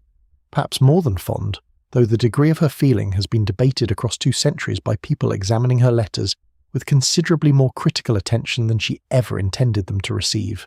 What is certain is that she was not consumed by the same volcanic devotion. She was unfaithful during the Italian campaign, maintaining a relationship with a young officer named Hippolyte Charles, while her husband was winning battles and writing her letters that trembled with feeling. Napoleon discovered this eventually, and the discovery produced a crisis of jealous anguish that is painful to read about even at 200 years remove. His response was to take his own mistresses, beginning during the Egyptian campaign and continuing throughout his reign, which resolved the practical asymmetry of the situation without entirely closing the wound beneath it. He was never quite the same about Josephine after Italy, not colder exactly, but differently arranged, as though he had moved certain feelings behind a glass where they could be seen but no longer directly touched. What remained was something complex and genuine, and not easily reduced to a simple description. Josephine was extraordinarily skilled at the social dimensions of being Napoleon's companion and eventually his empress. She hosted with a grace that no one else in his circle could match. She understood how to smooth his rougher edges in social situations without making him feel managed, which was a considerable achievement given that he was not a man who responded well to feeling managed. She knew, better than almost anyone, when to push and when to withdraw, when to agree and when to quietly redirect. He needed this. He needed her in ways that went beyond the romantic, and on some level he knew it, which made what came later all the more painful. The problem that accumulated, slowly and then urgently, was children. Josephine had 2 from her first marriage, Eugène and Hortense, and Napoleon was genuinely fond of both of them in a way that reflected well on everyone involved. But she did not conceive with Napoleon. The years of the empire passed, and the question of succession, always politically pressing for a dynasty that needed a future, became a crisis. Napoleon took mistresses partly from inclination, and partly, it must be said, from the practical desire to determine where the fertility problem lay. 2 of his liaisons produced children. The answer was unambiguous and devastating for Josephine. By 1809, the decision could no longer be deferred. He needed an heir. The empire needed a continuation. The dynasty he had built required a next generation to make it real, in the way that dynasties require heirs to be real. He dissolved his marriage to Josephine in December of 1809. The scene, by all accounts, was genuinely heartbreaking. Not political theatre, not a calculated performance for the court, genuinely heartbreaking for both of them, in the way that endings are heartbreaking even when they are necessary, perhaps especially when they are necessary. Josephine wept. Napoleon's face did something that people who described it afterward reached for different words to capture, something that fell short of weeping in the way that powerful men in public positions cannot quite allow themselves to weep, but which left no real ambiguity about what was happening underneath. He made generous financial provision for her. He retained genuine affection for her. He would speak of her warmly for the rest of his life, which turned out to be most of the rest of his life, right up to its final hours on St. Helena. But the political necessity was not something that sentiment could override, and both of them understood this. He was 40 years old, he needed a dynastic match. He was an emperor now, negotiating as an equal with the oldest royal houses in Europe, and the appropriate wife was a princess. He approached the Russian imperial family first and was declined, which stung in the way that rejections always sting regardless of how powerful the person being rejected has become. He turned to Austria, and Emperor Francis, who had sufficient personal reasons to resent Napoleon, to fill several volumes, apparently calculated that a marriage connection was preferable to another war, and offered his eldest daughter, Marie-Louise. Marie-Louise was 18 years old when she married Napoleon in 1810. She was pleasant and well-educated and not entirely without intelligence. She was also a young woman who had grown up being told that Napoleon Bonaparte was the great enemy of civilization, a Corsican ogre who had humiliated her father and reduced her family's empire to something considerably less than it had been. Meeting him in person, she apparently found him more or less ordinary in domestic circumstances, which probably came as a relief, though perhaps not the most romantic foundation for a marriage. She was not Josephine. She could not manage him the way Josephine had managed him, because she was 18 and had not spent a decade learning the geography of his particular character. She became fond of him, or said she did, or both simultaneously, which is how dynastic marriages often work. She gave him what he needed. In 1811, Marie-Louise gave birth to a son, Napoleon Francois Bonaparte, the King of Rome. And Napoleon, the man who had stood composed under fire at Arcole and remained steady through the catastrophe of the Egyptian campaign and the political crisis of Brumaire, was heard weeping outside the room before the birth was even announced. When told that the child was alive and healthy and male, he reportedly stood in the corridor of the palace not knowing what to do with himself, which may be the most purely human detail in the entire record of his life. He held his son with visible, clumsy tenderness, the awkwardness of someone holding something irreplaceable for the first time. Josephine died in May of 1814. She was living at Malmaison, the country house outside Paris where she and Napoleon had made their home during the consulate years, the place that had been the closest thing to a private life they had shared. She caught a cold in the spring air and declined with the quiet speed that illnesses sometimes choose. She was 50 years old. Napoleon heard the news on Elba. He locked himself in his room for 2 days and did not come out. The Russian catastrophe, fire, snow and ruin. The decision to invade Russia in 1812 was the largest single military undertaking in human history to that point, and it was, in retrospect, the moment when Napoleon's empire moved irrevocably toward its end. It was also a decision that Napoleon arrived at through a combination of rational strategic calculation and a catastrophic misjudgment of the realities he was facing. The rational strategic calculation was as follows. Russia under Tsar Alexander had agreed at Tilsit to participate in the continental system, the economic blockade of Britain. By 1811, Russia was no longer complying effectively. Russian nobles, who depended on trade with Britain, were suffering under the blockade and pressuring Alexander to abandon it. If Russia left the continental system, the entire edifice of economic pressure on Britain would collapse. Napoleon needed Russia to comply. Russia would not comply voluntarily. Therefore, military pressure was required. This logic was not unreasonable. What was catastrophically misjudged was the assumption that the military pressure would take the form Napoleon was accustomed to. A rapid campaign, a decisive battle, a negotiation, and a new treaty. The Russian environment, the Russian distances, the Russian approach to warfare, and the Russian capacity for national endurance in the face of catastrophe were factors that Napoleon's planning simply did not adequately account for. The Grand Armée that crossed the Niemen River into Russia in June of 1812 was the largest force Napoleon had ever commanded. Estimates vary, but approximately 600,000 men from across the empire and its allies began the campaign. They were not primarily French. There were Poles, Germans, Italians, Spaniards, Portuguese, Austrians, and Prussians in the vast polyglot force. This should perhaps have been a warning in itself. When you need 600,000 men to feel sufficiently equipped, you have perhaps misjudged the task. The Russian army retreated, and retreated, and retreated further. The strategy, articulated by Russian General Barclay de Tolly, and continued under Kutuzov when he replaced Barclay in August, was to deny Napoleon the decisive battle he needed, to trade space for time, to stretch French supply lines to the breaking point, and to allow the Russian landscape itself to become a weapon. The Grand Armée advanced toward Moscow through the Russian summer, which was brutally hot in ways the soldiers had not anticipated, with supply lines already struggling by the time they crossed into Russia properly. Tens of thousands were already sick, dead from heat, or left behind as deserters before a major engagement was fought. The Battle of Borodino on the 7th of September 1812 was the battle Kutuzov finally offered and Napoleon accepted. It was the bloodiest day of battle in the Napoleonic Wars, with estimates of casualties ranging from 70 to 90,000 men between both sides in a single day of fighting. It was not the decisive victory Napoleon needed. The Russian army was beaten back but not broken. It retreated in reasonable order. Kutuzov preserved his force to fight another day. Napoleon entered Moscow on the 14th of September 1812. Moscow was empty. The population had evacuated. The Russian governor had released prisoners from the city jails and left them with orders, or perhaps simply with the tools, to burn the city rather than allow it to provide shelter and supplies to the French. The fires began the night the French arrived and burned for several days, destroying large portions of the city and the supplies Napoleon had hoped to find there. He waited in the ruins of Moscow for 5 weeks, expecting Alexander to negotiate. Alexander did not negotiate. He understood that his empire could survive the loss of Moscow, which was not even the capital, in a way that Napoleon, conditioned to European wars where the fall of a capital meant the end of the conflict, simply did not grasp. Russia was too large. The war would continue.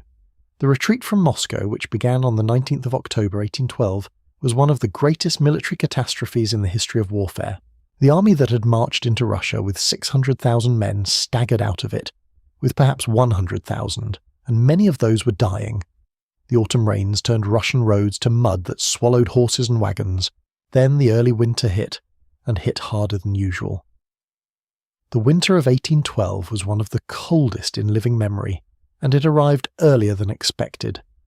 Temperatures plunged below -20 degrees Celsius.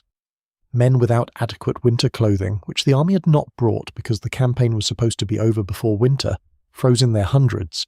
The suffering was on a scale that beggars description.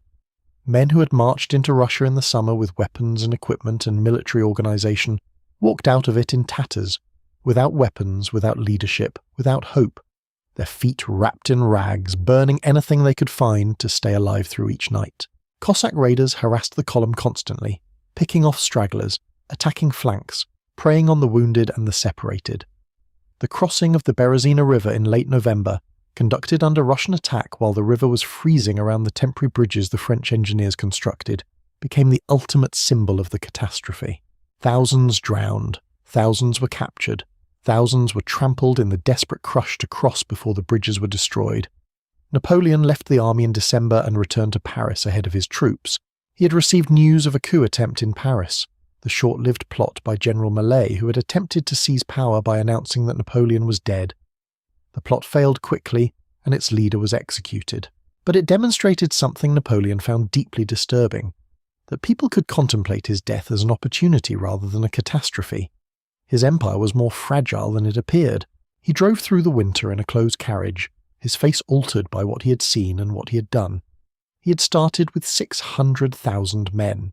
He was returning with what amounted to a remnant. The Grande Armée, the finest military instrument he had ever built, was gone. He would build another army. He was Napoleon, and building armies was something he could still do. But the men who had gone into Russia were not replaceable in the way that equipment was replaceable. They were the veterans of Austerlitz and Jena and Wagram, men who knew how to fight and who could teach others how to fight. They were in Russian soil. Coalition closes in, Leipzig and the collapse. Bad news travels fast, it always has. But the news that spread across Europe in the winter of 1812 and 1813 travelled with a particular velocity, because it was the kind of news that changes everything, the kind that people repeat in whispers before they repeat it aloud, because saying it aloud makes it real in a way that whispers do not quite commit to. Napoleon had lost an army of 600,000 men in Russia. By the time the remnants of the Grande Armée had staggered back across the Niemen River, frostbitten and starving and barely recognizable as a military force, every court in Europe had heard the numbers. Every general who had spent a decade watching French armies move across the continent with apparently unstoppable momentum was doing the same quiet recalculation. Every ruler who had bent the knee to French power and resented the bending was looking at the map with new eyes. The moment had come. Everyone could feel it. The only question was whether anyone had the nerve to act on it. Napoleon's response to the catastrophe was, characteristically, extraordinary in its energy. He arrived back in Paris in December of 1812 and immediately set about doing the thing he had always done when faced with a crisis of apparently impossible dimensions. He ignored the impossibility and started working. He wrote letters, he issued decrees, he convened meetings. He demanded numbers from his administrators and ministers with the same relentless urgency he had brought to every campaign, and when the numbers came back inadequate, as they inevitably did given that he was trying to replace 600,000 men from a country that had been at war for 20 years, he demanded them again with revisions. By the spring of 1813, he had raised a new army of 350,000 men. This achievement was, in purely administrative and organizational terms, remarkable. It was also a measure of how desperate the situation had become, because the men who filled this new army were not the veterans of Austerlitz and Jena. Those men were in Russian soil. The soldiers who marched in the spring of 1813 were the young men of France, the ones born in the 1790s, who had grown up under the Empire and who were now being asked to fight for its survival at ages that made experienced officers uncomfortable. The veterans called them the Marie-Louises, a nickname that was not entirely complimentary, suggesting something of the feeling that these were children sent to do a man's work because there were no men left to send. Many of them were 16 and 17 years old. Some were younger. They were brave enough and they would fight hard enough. But they were not the soldiers who had crossed the Alps and the Rhine and the Niemen. They had not yet learned what those soldiers had learned, and in the compressed catastrophe of 1813, there was not enough time to teach them properly before they were needed. The coalition assembled against Napoleon in 1813 was the most formidable he had ever faced, not merely in numbers, but in organisation and resolve. Prussia declared war in February, liberated from the constraints of French dominance by the Russian disaster, energised by a reform movement in its army and a surge of nationalist feeling among its population that the humiliations of Jena and the years of French occupation had been quietly building toward. Russia continued its westward advance, pressing the retreating French beyond its own borders and into Central Europe. Sweden joined, its new crown Prince Bernadotte marching against his former commander and emperor in a piece of historical irony that Napoleon found particularly galling, given that Bernadotte was one of his own marshals, who had been improbably adopted by the Swedish royal family in a dynastic transaction that even by the standards of the age was remarkable. Then in August, Austria entered the war. Austria was, at this point, Napoleon's father-in-law's country. The Emperor Francis, whose daughter Marie-Louise had married Napoleon in 1810, joined the coalition against his son-in-law with the pragmatic calculation that dynastic connection was less important than strategic survival. Napoleon had humiliated Austria twice. The relationship with France had always been one of compelled accommodation rather than genuine alliance. The moment Austria judged that Napoleon could be defeated, sentiment gave way to interest, as it usually does in the calculations of great powers. What made the Sixth Coalition genuinely different from its predecessors was not simply the number of nations involved, but the sophistication of their shared strategy. A decade of defeats against Napoleon had produced a kind of enforced education in how not to fight him, and the Allied commanders had absorbed its lessons. They developed a principle, sometimes referred to as the Trachenberg Plan, that addressed the central problem all previous coalitions had encountered, that Napoleon himself, in personal command of a concentrated army, was essentially unbeatable in a straight fight. The solution was elegant in its simplicity. Do not fight Napoleon directly. When he appears personally on the battlefield, withdraw. Avoid the decisive engagement he was always seeking to create. Instead, engage and destroy the forces under his subordinate marshals, who were capable generals but not Napoleon, who lacked his ability to read a battle and his instinct for the decisive moment. Wear down the French forces at the edges while refusing to offer the central climactic engagement that Napoleon's entire strategic system required. Cooperate. Concentrate when the moment is favourable. Disperse when Napoleon approaches. And above all, keep coming. Because the resources of Russia and Prussia and Austria and Britain combined were simply greater than the resources of a France that had been spending men and money for 20 years. Napoleon fought brilliantly against this system in the spring and summer of 1813. He won victories at Lutzen and Bautzen in May, driving the Prussian and Russian forces back with an operational skill that demonstrated, beyond any reasonable doubt, that the military genius that had produced Austerlitz was still present and functioning. The new army, the Marie-Louises and the scraped-together veterans who remained, fought hard under his personal direction. There were moments when it looked as though he might yet find the decisive engagement that would shatter the coalition's will, but he could not convert. This was the problem that the Russian campaign had created and that no amount of operational brilliance could entirely solve. He lacked cavalry, the horses that had powered the pursuit after previous victories, that had turned battlefield defeats into strategic catastrophes for his enemies, had perished in the Russian winter in tens of thousands. Without cavalry, defeated enemies could retreat in reasonable order and regroup, denying Napoleon the annihilation that his system of war required. He lacked the experienced senior officers who had known instinctively how to exploit a breakthrough without being told step by step what to do with it. Those men were in Russia too. He also faced enemies who had learned to absorb local defeats without losing their strategic direction, who had been told by their commanders that individual reverses did not matter as long as the overall campaign continued, and who had found, in that instruction, a kind of discipline that previous coalition armies had never managed to maintain. The autumn brought the reckoning. The Battle of Leipzig in October of 1813 gathered nearly 500,000 men into the fields and villages around a mid-sized German city over 4 days of fighting that contemporaries called, with good reason, the Battle of the Nations. Every major power in Europe was represented on one side or the other. Napoleon was outnumbered by roughly 3-2, fighting with an army that was already depleted and exhausted against forces that were being continuously reinforced as additional Allied columns arrived on the field. He fought with everything he had. The tactical energy was there, the personal direction was there, the ability to read the battle and respond to crises was there. It was not enough. By the third day, the army was retreating through the streets of Leipzig itself, a fighting withdrawal through narrow urban streets under pressure from 3 sides that consumed men and cohesion in equal measure. On the 4th day, the bridge over the Elster River, the main escape route for the French army, was blown up prematurely. The officer responsible for the demolition panicked and detonated the charges, while tens of thousands of French soldiers were still on the wrong side of the river. The resulting chaos was appalling. Men drowned trying to swim the river. Men were captured in enormous numbers as the organised withdrawal collapsed into desperate flight. Something in the range of 30,000 soldiers who might otherwise have escaped were killed or taken prisoner in the confusion of those final hours. Leipzig was decisive. After Leipzig, the Confederation of the Rhine dissolved as its member states rapidly switched sides or declared neutrality. Germany was lost. Holland declared independence. The Italian territories began to slip. The empire beyond France's natural borders was coming apart with a speed that reflected how much of it had always been held together by the threat of French military force, rather than genuine political loyalty. Remove the force, or reveal its limits, and the structure collapsed. Napoleon retreated to France, and then, in the campaign of 1814, he did something that military historians have spent 2 centuries arguing about in tones of reluctant admiration. With an army of under 100,000 men, he fought the combined forces of the coalition across the rolling countryside of northeastern France and made them work extremely hard for every kilometre.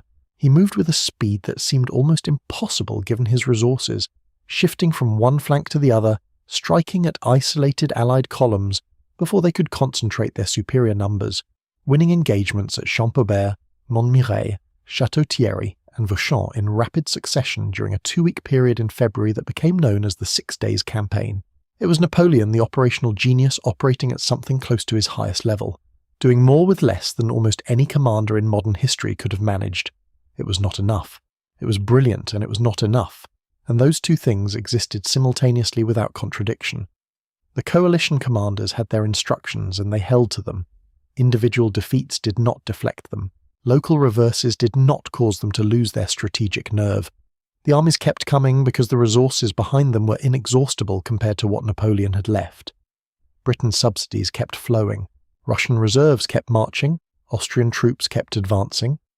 The weight of a continent was moving in one direction, and the brilliance of one man, however extraordinary, could not indefinitely reverse it.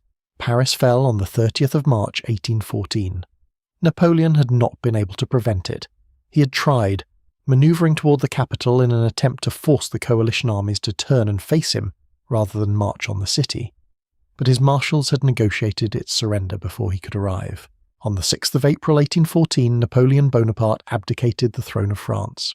He did so first in favour of his son, the King of Rome, which the coalition declined to recognise, then unconditionally. The abdication document is a model of compressed dignity, containing none of the self-pity that the circumstances might have excused. The terms were, by the standards of what victorious powers usually extracted from defeated enemies, relatively generous. He kept the title of emperor. He was given sovereignty over the island of Elba. His income was to be guaranteed by the French government.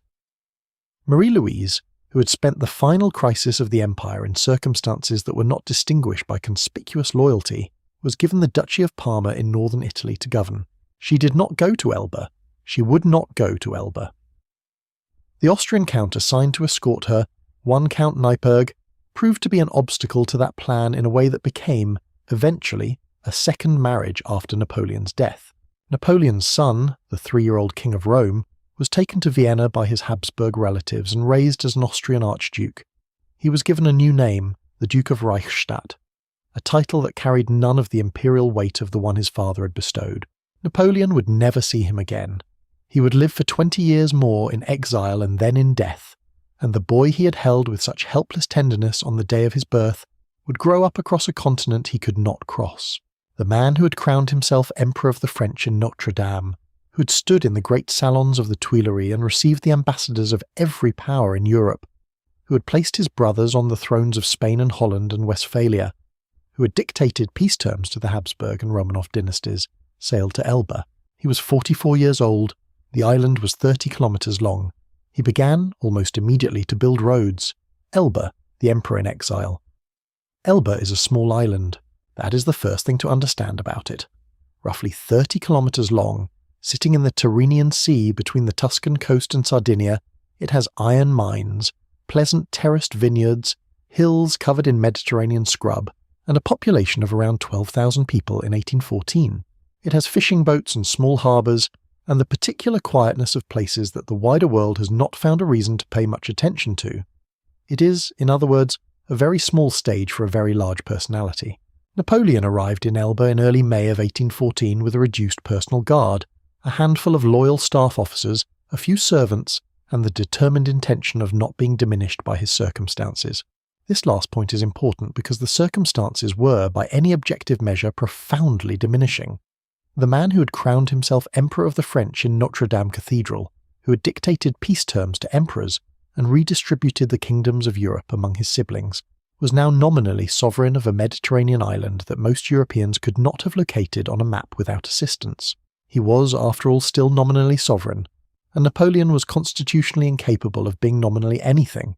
He threw himself into the administration of Elba with the same concentrated, relentless energy that had been his defining characteristic since the artillery school at Brienne, as though the island was simply the next problem on his desk, rather than a gilded cage constructed by the victorious powers of Europe to keep him out of their hair.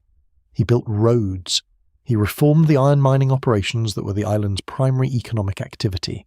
He reorganized the small military force attached to his personal guard, drilling them and inspecting them with the same forensic attention he had once given to the Grande Armée.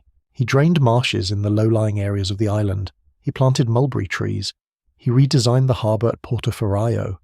He drew up plans for improvements to the island's agriculture. You can perhaps imagine the expression on the faces of the Elbans as this particular retired emperor arrived, and immediately began reorganizing their drainage systems. He was 44 years old. He slept as little as he always had, which was to say very little, filling the pre-dawn hours with reading and dictation, in a way that had driven his secretaries to exhaustion across 2 decades of continuous service. He read voraciously, as always. He dictated to whoever could be persuaded to sit with a pen at whatever hour he required it, as always.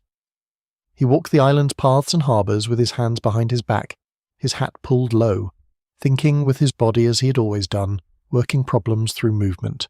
He received visitors because despite everything, despite the island and the small guard and the absence of empire, he was still Napoleon, and a remarkable number of people found entirely plausible reasons to visit Elba while he was resident. Curiosity disguised as tourism, sympathy disguised as courtesy, intelligence gathering disguised as social calls. The traffic was steady enough to keep him connected, however imperfectly, to the world beyond the island's shores. His mother came. Letizia Bonaparte, who had survived the revolution, the empire, and the coronation of her son with the same iron composure she had always possessed, travelled to Elba and settled in. She was, characteristically, not sorry for her son so much as brisk about his situation, which was perhaps what he needed more than sympathy. His sister Pauline came as well, bringing something of Parisian elegance and social animation with her that the island otherwise entirely lacked. Pauline, who had always been the most dramatically glamorous of the Bonaparte siblings, and who seemed to approach catastrophe with a certain theatrical flair, installed herself in his household and provided company that was, at minimum, never dull. A number of loyal officers stayed with him, refusing the offers of reinstatement under the Bourbon government in Paris that might have given them more comfortable postings. Among them was General Bertrand, his faithful and quietly indispensable chief of staff, who had served him across years of campaigns and who chose this particular exile without apparent hesitation. Bertrand's wife, Fanny, was somewhat less enthusiastic. She had reportedly had to be physically restrained from throwing herself off the ship that brought her to Elba, which gives you a reasonably vivid picture of what the island's more culturally sophisticated inhabitants made of their new home. Napoleon's position was, despite the activity and the visitors and the road building, genuinely uncomfortable in ways that went beyond the obvious. The promised annual income from the French government, part of the terms of his abdication, was not being paid. The Bourbon administration in Paris, apparently operating on the theory that Napoleon's financial difficulties might serve as an additional restraint, simply did not send the money. This was both a practical inconvenience and a deliberate insult, and Napoleon was alive to both dimensions. His wife was in Vienna with their son. Marie-Louise showed no signs of joining him in Elba, which was, from her personal perspective, understandable and perhaps even forgivable, given that she had been married to him at 18, essentially as a diplomatic transaction. From Napoleon's perspective, it was one more piece of the picture he was assembling of his situation. The income withheld, the wife absent, the son being raised Austrian in the Habsburg court under a name that was not the King of Rome, the title the father had given him, but the Duke of Reichstadt, the name his Habsburg keepers preferred. He thought about his son constantly. People who were with him on Elba report that the boy came up in conversation often, usually at moments when the usual defences were slightly lowered. Late evenings, quiet walks, the unguarded moments between activity and sleep when a person cannot quite manage to be Napoleon all the time and something more simply human surfaces. He was also watching. The Congress of Vienna, which had assembled in the Austrian capital to reconstruct the map of Europe after the long convulsion of the Napoleonic Wars, was providing an abundant and largely entertaining supply of news for Napoleon's reading. The great powers that had united to defeat him were discovering with some speed that unity against a common enemy is considerably easier than unity in the absence of one. Russia and Prussia and Austria and Britain were squabbling among themselves with an enthusiasm that suggested the coalition was not quite the invincible monolith that had sent him to Elba. The arguments were serious and threatened to become dangerous. Poland was a particular flashpoint, with Russia demanding control over much of it, and Prussia and Austria deeply unhappy with the implications. Saxony's future was contested. The reconstruction of German territory was generating friction. At moments in the winter of 1814 and 1815, the Congress appeared to be on the verge of producing a new European war among its own participants. Meanwhile, France under Louis XVIII was demonstrating its remarkable talent for alienating the population it was supposed to be governing. The restored Bourbon monarchy was not universally despised. Many French people were genuinely tired of war and genuinely willing to accept a stable monarchy that would keep the peace. But the Bourbons and their entourage of returned émigré nobles were making this acceptance difficult with an impressive consistency. Revolutionary land settlements were being quietly threatened. Returned aristocrats were filling positions that veterans of the imperial armies had held. There were murmurs about reversing the land reforms that had made hundreds of thousands of ordinary French families property owners for the first time. The army was being reorganized in ways that humiliated and sidelined the men who had fought across Europe for 20 years. Napoleon kept his correspondence alive with the careful attention of someone tending a fire that needed to be kept going without being allowed to flare into something visible. Intelligence about the mood of France reached him through channels that Hudson Lowe, the British officer eventually appointed as his governor on St. Helena, though not yet present on Elba, would have found deeply alarming had he understood their extent. Reports described army veterans gathering in Paris cafes and drinking to the emperor. Reports described the growing sense among the working population that Napoleon had not really been defeated by France, but had been removed by foreign armies. Reports described the nostalgia that was already settling over the imperial years like a romantic haze, softening the memories of conscription and war into something that felt, in retrospect, more like glory than it had felt at the time. He read all of this. He thought about all of this. He was Napoleon, and thinking strategically was as automatic as breathing. He was calculating odds, assessing conditions, weighing timing with the same cold precision he had brought to the planning of Austerlitz and Jena. What he saw was a window, not a comfortable window, not a guaranteed window, but a window nonetheless. The coalition was divided. The Bourbon Restoration was generating the specific kind of passive French resentment that could, under the right circumstances, become active support. His army veterans were there, scattered across France, technically employed by the royal government in positions below their dignity, and waiting for something they might not have been able to name, but would recognize instantly when they saw it. The moment existed. The question was how long it would exist before circumstances shifted in ways that closed it permanently. He made his decision with the decisiveness that had always been both his greatest military asset and, On certain memorable occasions, a contributor to his greatest disasters, the timing was as right as it was likely to become. Waiting for perfect conditions was not something Napoleon had ever had the patience for, and perfect conditions were not on offer in any case. On the 26th of February 1815, Napoleon Bonaparte escaped from Elba. He boarded a small flotilla of vessels with roughly 1,000 men of his personal guard and a handful of cannon, sailed out of the harbour at Portoferraio in the evening, and turned the bow of his ship toward France. The sheer audacity of this moment deserves to be allowed to land properly before we move on. He had 1,000 men, not 10,000, not even 2,000. 1,000 soldiers, a few guns, and the absolute certainty of his own legend. France had an army of 200,000 men under a government backed by the combined military and financial power of Austria, Russia, Prussia, and Britain.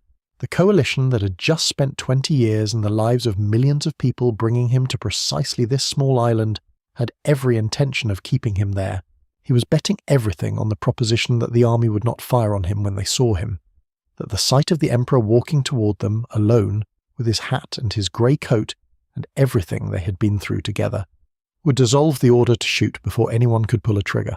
He was betting that his personal legend was more powerful than the legitimate government of France, more powerful than the orders of the Bourbon king, more powerful than the bayonets of 200,000 soldiers who were, technically, standing between him and Paris. He sailed north into the darkness. He was right. The 100 Days. One last gamble. Napoleon landed at Golfe Juan on the southern French coast on the 1st of March 1815, and immediately began what became one of the most extraordinary episodes in the history of political theatre. He marched north toward Paris with his 1,000 men, deliberately avoiding the Rhone Valley, which was royalist territory, and taking the mountain road through the Alps.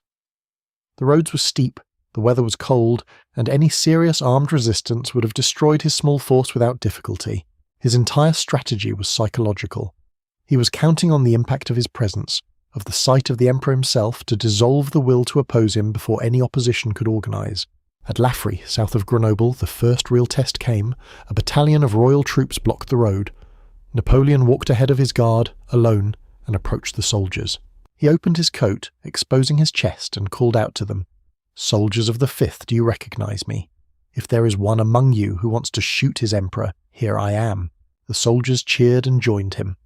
The battalion's muskets were turned around. This scene is famous, possibly embellished in the retelling, but even if imperfectly accurate, it captures what was actually happening. Town after town, regiment after regiment, garrison after garrison, dissolved or defected as Napoleon advanced. Marshal Ney, who had promised Louis XVIII to bring Napoleon back in an iron cage, rode out with his forces and joined his old commander instead. Louis XVIII fled Paris before Napoleon arrived. Napoleon entered Paris on the 20th of March 1815, greeted by crowds in a way that left no ambiguity about what the French population, or at least the Parisian portion of it, thought of the restored monarchy versus the returned emperor. He was back. The 100 Days, as this period was called, had begun. The immediate problem was that the rest of Europe was not inclined to accept this development with equanimity. The representatives of the great powers at the Congress of Vienna, upon receiving the news that Napoleon had escaped Elba and was marching toward Paris, issued a declaration placing him outside the law of nations and pledging to pursue him until the peace of Europe was secured. They began assembling armies. Napoleon's strategic situation was stark. He was surrounded by hostile powers with enormous combined military resources. His only realistic chance of survival was to defeat the nearest enemy forces before they could combine, buy time, perhaps negotiate, perhaps shatter the coalition by demonstrating that the cost of fighting him was too high. The nearest enemy forces were in the Netherlands. Wellington's Anglo-Dutch German army and the Prussian army under the ageing but formidably aggressive Field Marshal Blücher. If Napoleon could defeat them separately before the Austrians and Russians arrived, he might have room to manoeuvre. He rebuilt his army with remarkable speed. The veterans rallied to him. Conscription provided additional numbers. By June of 1815, he had an army of approximately 125,000 men in the Army of the North. He moved quickly, crossing into the Netherlands and catching the Allied forces off guard. On the 16th of June at Ligny, he defeated Blücher's Prussian army and wounded the old marshal, who was nearly trampled by cavalry.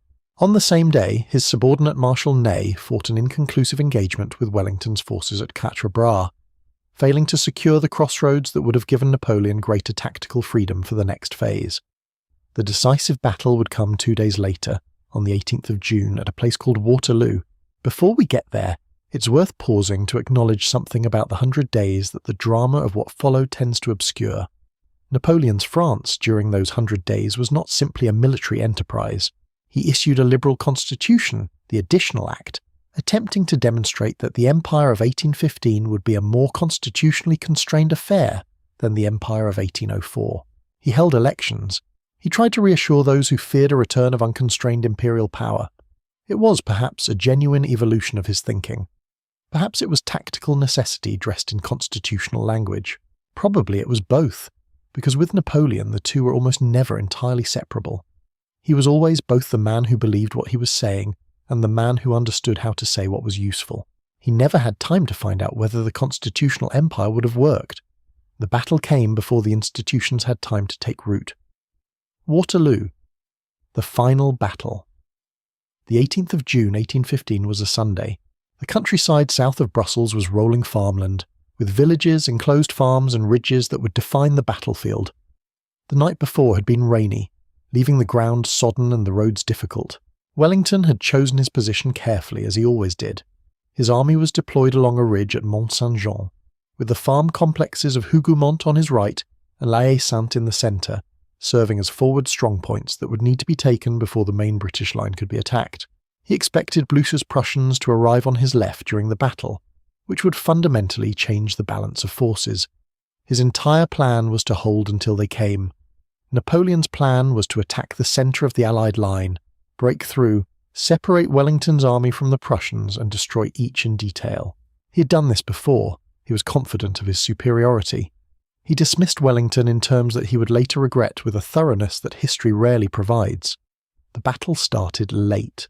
Napoleon delayed the attack until mid-morning to allow the ground to dry enough for artillery movement, a reasonable decision that has been debated ever since, because the delay also gave the Prussians more time to march toward the battlefield. The guns of the Grand Battery opened at around 11:30 in the morning. The assault on Hougoumont began early and continued all day.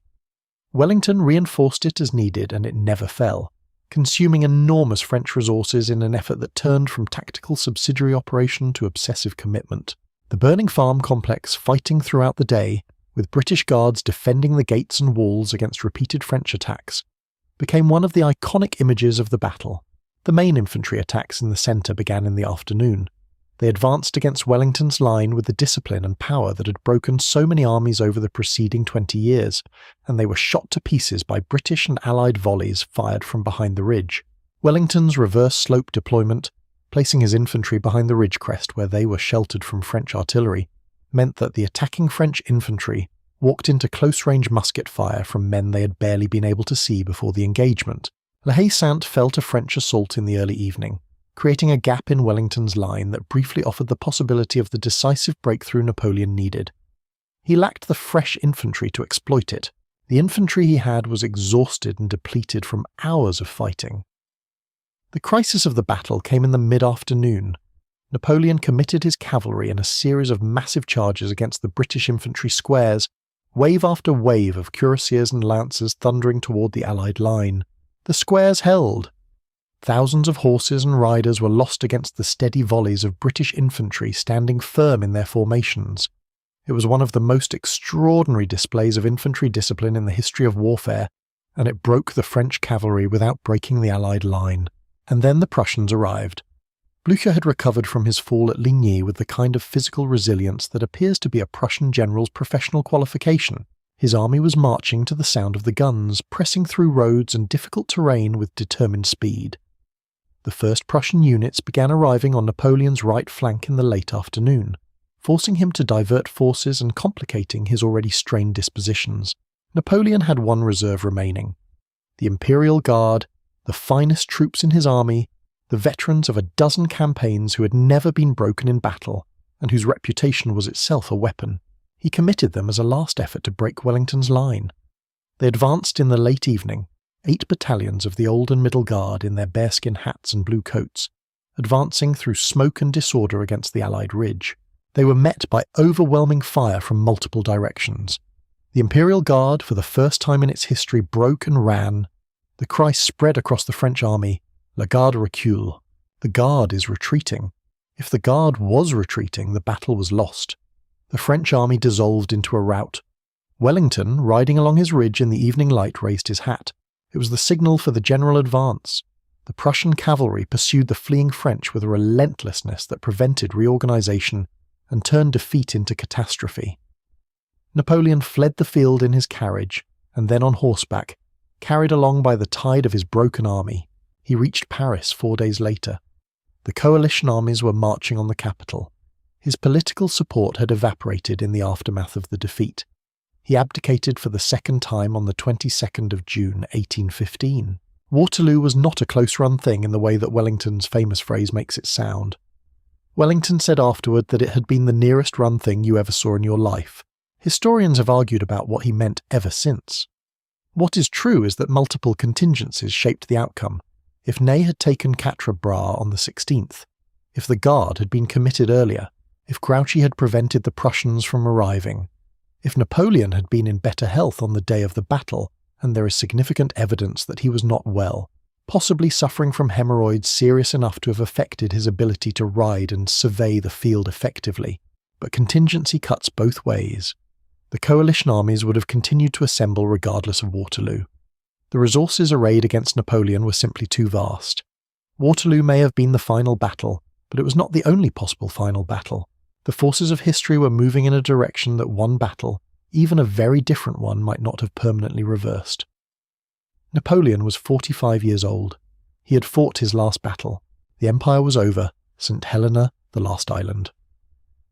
The victorious powers were not inclined to be generous about Napoleon's third act. Elba had been a mistake.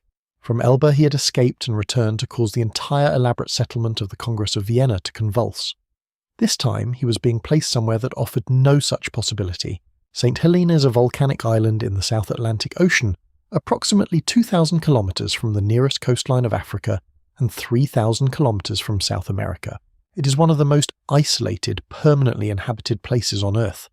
It has a rugged, dramatic landscape of steep cliffs and interior hills, occasional clouds that give it an atmosphere of theatrical gloom, and in 1815 a population of approximately 6,000 people, including a small British garrison. Napoleon arrived at St. Helena in October of 1815 and established himself at Longwood House, a rather damp and unpleasant former farm building that the British authorities provided as his residence. He complained about it persistently and loudly. The dampness was real. The isolation was total. The British governor, Sir Hudson Lowe, was a man of rigid bureaucratic temperament who interpreted his instructions to prevent Napoleon from escaping or communicating freely with the outside world in the most restrictive possible way, generating friction and resentment that Napoleon's household chronicled with considerable energy. Napoleon was accompanied by a small household, including the Bertrands, Generals Gourgaud and Montholon, and the indispensable Las Cases, a former chamberlain who brought along his son and whose greatest contribution to history was the transcription of Napoleon's extended reminiscences that became the Memorial of St. Helena, one of the most influential political autobiographies ever written. Napoleon's great occupation at St. Helena was his own legend. He understood, with the clarity that sometimes comes to men who have nothing left to lose, that the story told about him after his death would be as consequential as anything he had done in life. He dictated obsessively, shaping the narrative of his reign with the same strategic intelligence he had brought to his campaigns. He was, in a very real sense, waging one final campaign, this time for the judgment of posterity. The portrait he painted was of a liberator, a man who had embodied the principles of the French Revolution and carried them across Europe, who had been brought down not by his own ambitions but by the jealousy of the old powers, who had sought only to organize Europe on rational principles, who had loved France above all things, who had been a victim of circumstances and betrayal rather than of his own overreach. This portrait was not a lie exactly, but it was selective. It chose what to emphasize and what to leave in shadow, with a skill that makes reading the memorial an exercise in admiring artistry, while keeping your critical faculties active. He was writing history, not recording it. He spent his days at St. Helena reading, dictating, gardening half-heartedly, playing cards with his household, quarrelling with Hudson Lowe through intermediaries about the conditions of his confinement and declining physically. His health, robust through most of his career despite the extraordinary demands he placed on it, began to fail in the tropical climate of the South Atlantic. He suffered from stomach ailments that grew steadily worse. He gained weight, became lethargic, complained of pain. He also occasionally permitted himself moments of reflection that were not strategic, moments when the guard came down and something more vulnerable showed through. He spoke of his son, the King of Rome, now the Duke of Reichstadt in Vienna, whom he was not permitted to communicate with directly. He sometimes sat silently for long periods, staring at nothing. He grew gentle in a way that people who had known him in his years of power found surprising. The ferocious competitive drive that had powered 40 years of relentless activity was quieting. There was nothing left to compete for. He received occasional visitors from France and from the wider world, and he performed for them with consistent skill, showing the vigour and wit that the Napoleon of legend was supposed to possess. But in private, among his household, he was often tired and ill and sad. He died on the 5th of May 1821. The cause is still debated. The official British account cited stomach cancer. Some historians have argued for arsenic poisoning, based on elevated arsenic levels found in preserved hair samples. Though the arsenic may have been environmental rather than intentional, others maintain the cancer diagnosis. He was 51 years old. His last recorded words are disputed, as the last words of famous people always are. The most widely reported version is France, the Armée Joséphine, a list that suggests something about his own sense of what had mattered: a French general, a French army, a woman he had loved and divorced. Whether these were truly his final words or the product of someone's attempt to compose an appropriate exit line for history is impossible to say with certainty. He was buried on St. Helena, in a valley with a spring that he had liked under willows. His body was returned to France in 1840, under the July monarchy of King Louis Philippe, in a ceremony of extraordinary popular emotion. It lies now under the golden dome of Les Invalides in Paris, in a tomb of red porphyry so massive and so dramatically staged that visitors often stop and simply stare, overwhelmed by the scale of a memorial to a single man, which was, of course, entirely intentional. The legend that would not die. Napoleon's legacy. Napoleon Bonaparte has been dead for 200 years, and people are still arguing about him. This is in itself a remarkable fact. The arguments are not merely academic. They are passionate, partisan, and conducted with an urgency that suggests the stakes are somehow still current, which in a way they are. The first thing to say about Napoleon's legacy is that it is genuinely divided, and that people who tell you it is simple are selling you something. He was simultaneously a liberator and an oppressor, a reformer and an autocrat, a champion of rational principle, and a pragmatic manipulator of every principle that ever crossed his desk. His legal legacy is the clearest and most unambiguously positive. The Napoleonic Code, as we have noted, shaped the legal systems of much of Europe and of the countries colonized or influenced by European powers. The principles it established, equality before the law, freedom of contract, clear property rights, the abolition of feudal privilege, were genuinely revolutionary advances in the organization of human society. France without the Napoleonic Code would be a different place. Louisiana without the Napoleonic Code would be a different place. Quebec would be a different place. The legal systems of much of Latin America would be different. Belgium, the Netherlands, Italy, Spain, Portugal, all carry traces of it. This is a legacy that touches the lives of hundreds of millions of people. The administrative legacy is similarly significant. The prefectural system, the Bank of France, the lycée system, the metric system which Napoleon standardized and spread across his empire, the postal service, all of these are genuine institutional contributions that made governance more rational, more effective, and more fair. The military legacy is more complicated. Napoleon's influence on the development of modern warfare is enormous. The core system, the use of combined arms, the emphasis on speed and decision, the importance of attacking the enemy's centre of gravity rather than his periphery, all of these ideas were either created or systematized by Napoleon and spread through military thinking worldwide. Every military academy in the world teaches Napoleonic campaigns. The language of strategy, of operational planning, of the decisive battle is Napoleonic in its essential vocabulary. But the shadow side of this legacy is the total war that Napoleon helped normalize. The scale of the Napoleonic Wars was unprecedented. The concept of the nation in arms, of mobilizing an entire society's resources for military purposes, of fighting not just for the dynastic ambitions of rulers, but for national survival and national glory, was enormously amplified by the French Revolutionary and Napoleonic Wars. This idea of the nation at war, of the entire population as a military resource, was one of the foundations on which the catastrophic mass warfare of the 20th century was built. Napoleon did not cause the First World War, but the world he helped create made it possible. His treatment of conquered peoples was not benign. The continental system caused real economic suffering to the populations of allied and satellite states. The wars he fought killed millions. Spain and Portugal suffered enormously from the Peninsular War. Russia suffered enormously from the invasion of 1812. Germany was a permanent military theatre.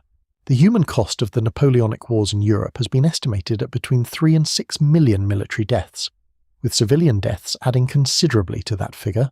He also re-established slavery in the French colonies in 1802, reversing one of the genuine moral achievements of the French Revolution. The Haitian Revolution, in which enslaved people in Saint-Domingue rose against French rule and eventually created the Republic of Haiti, was met by Napoleon with a military expedition intended to reimpose slavery. The expedition failed at enormous cost to the French forces who died in the Haitian climate from yellow fever, in numbers that rivaled campaign casualties. Haiti became independent in 1804, but the attempt to reverse emancipation is a part of Napoleon's record that the legend he created at St. Helena was careful not to emphasize, and that admirers of his domestic reforms sometimes prefer to minimize. The nationalist legacy is paradoxical. Napoleon suppressed national independence across Europe in the name of a rational European order organized around French hegemony. But his conquest of Europe also stimulated nationalism everywhere he went. The Spanish guerrilla war was an assertion of Spanish national identity against foreign domination. The Prussian military reform movement that developed after Jena was driven by a new sense of German national consciousness. The Italian Risorgimento, the movement for Italian unification, that eventually succeeded in the 1860s, drew on memories of the Napoleonic republics and the idea that Italians could govern themselves. By suppressing nationalism, Napoleon paradoxically accelerated its development. The democratic legacy is similarly complicated. Napoleon suppressed political freedom in France, ending the press, freedom and competitive politics of the revolutionary decade, centralizing power in his own hands and eventually making himself emperor. The additional act of the 100 Days suggests that he understood by the end that some liberalization was politically necessary, but the record of his reign was overwhelmingly in the direction of authority over liberty. At the same time, he spread the legal and institutional framework of the revolution across Europe, abolishing serfdom in the territories he conquered, imposing equality before the law, eliminating the formal privileges of the old aristocracy. The Europe that emerged from the Napoleonic Wars was not the same as the Europe that had entered them. The old regime could be restored in its forms, but not entirely in its substance. The ideas that had travelled with French armies could not be entirely unlearned. The Napoleonic legend, created partly at St. Helena and continued by his admirers throughout the 19th century, was enormously powerful in France. Napoleon I's nephew Napoleon III used the legend as the basis for his own rise to power, first as president and then as emperor of the French from 1851 to 1870. Victor Hugo wrote about Napoleon. Tolstoy wrote about Napoleon, admittedly with considerable skepticism. Beethoven had initially dedicated his Eroica Symphony to Napoleon, and then, furious at the announcement of the empire, scratched out the dedication so violently that he tore through the manuscript paper. Artists and writers across the 19th century were preoccupied with Napoleon in ways that suggest he had become something more than a historical figure. He had become a symbol. Of what exactly depended on who was reading him. For Romantics, he was the great man, the individual genius who bent history to his will. For liberals, he was the embodiment of the revolutionary principles, however imperfectly realized. For conservatives, he was the warning, the demonstration of what unchecked ambition and the politics of disruption eventually produced. For nationalists across Europe, he was both oppressor and inspiration, the man who showed that a nation could be organized into an irresistible force. He was also, at a more fundamental level, simply fascinating. The story of Napoleon refuses to reduce to a simple moral. He was too complex, too contradictory, too brilliantly and disastrously human to serve as an uncomplicated illustration of any principle. He remains, 2 centuries after his death, one of the most studied, most written about, most argued over figures in history. There is a very simple reason for this. He lived at an extraordinary scale. Whatever he did it at a scale that very few human beings ever achieve. The scale of his victories, the scale of his defeats, the scale of his ambition, the scale of his folly, the scale of his intelligence, the scale of his blind spots.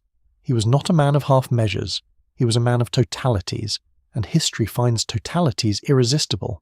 What Napoleon means to history? There is a question that hangs over Napoleon's entire story, and it is worth sitting with as we come to the end of tonight's journey.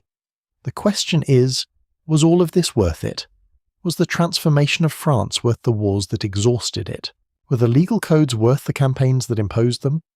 Was the reorganization of Europe worth the millions of deaths that came with it? Was the legend worth the reality? There is no clean answer. There never is with Napoleon. Clean answers were not something he was capable of producing in life, and he is not more cooperative on the subject in death. What we can say is that the world we live in was shaped, in part, by Napoleon Bonaparte.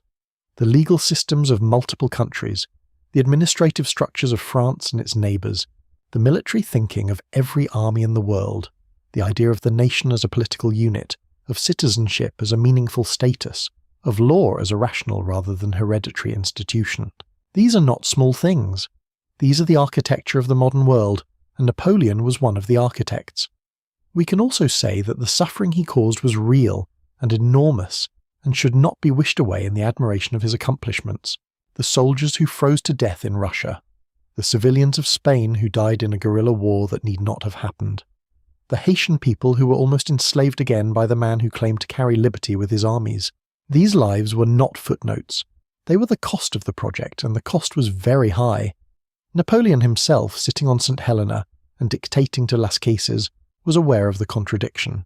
He addressed it in various ways at various times, sometimes by minimizing the suffering, sometimes by attributing it to the hostility of his enemies, sometimes by arguing that the long-term benefits justified the immediate costs.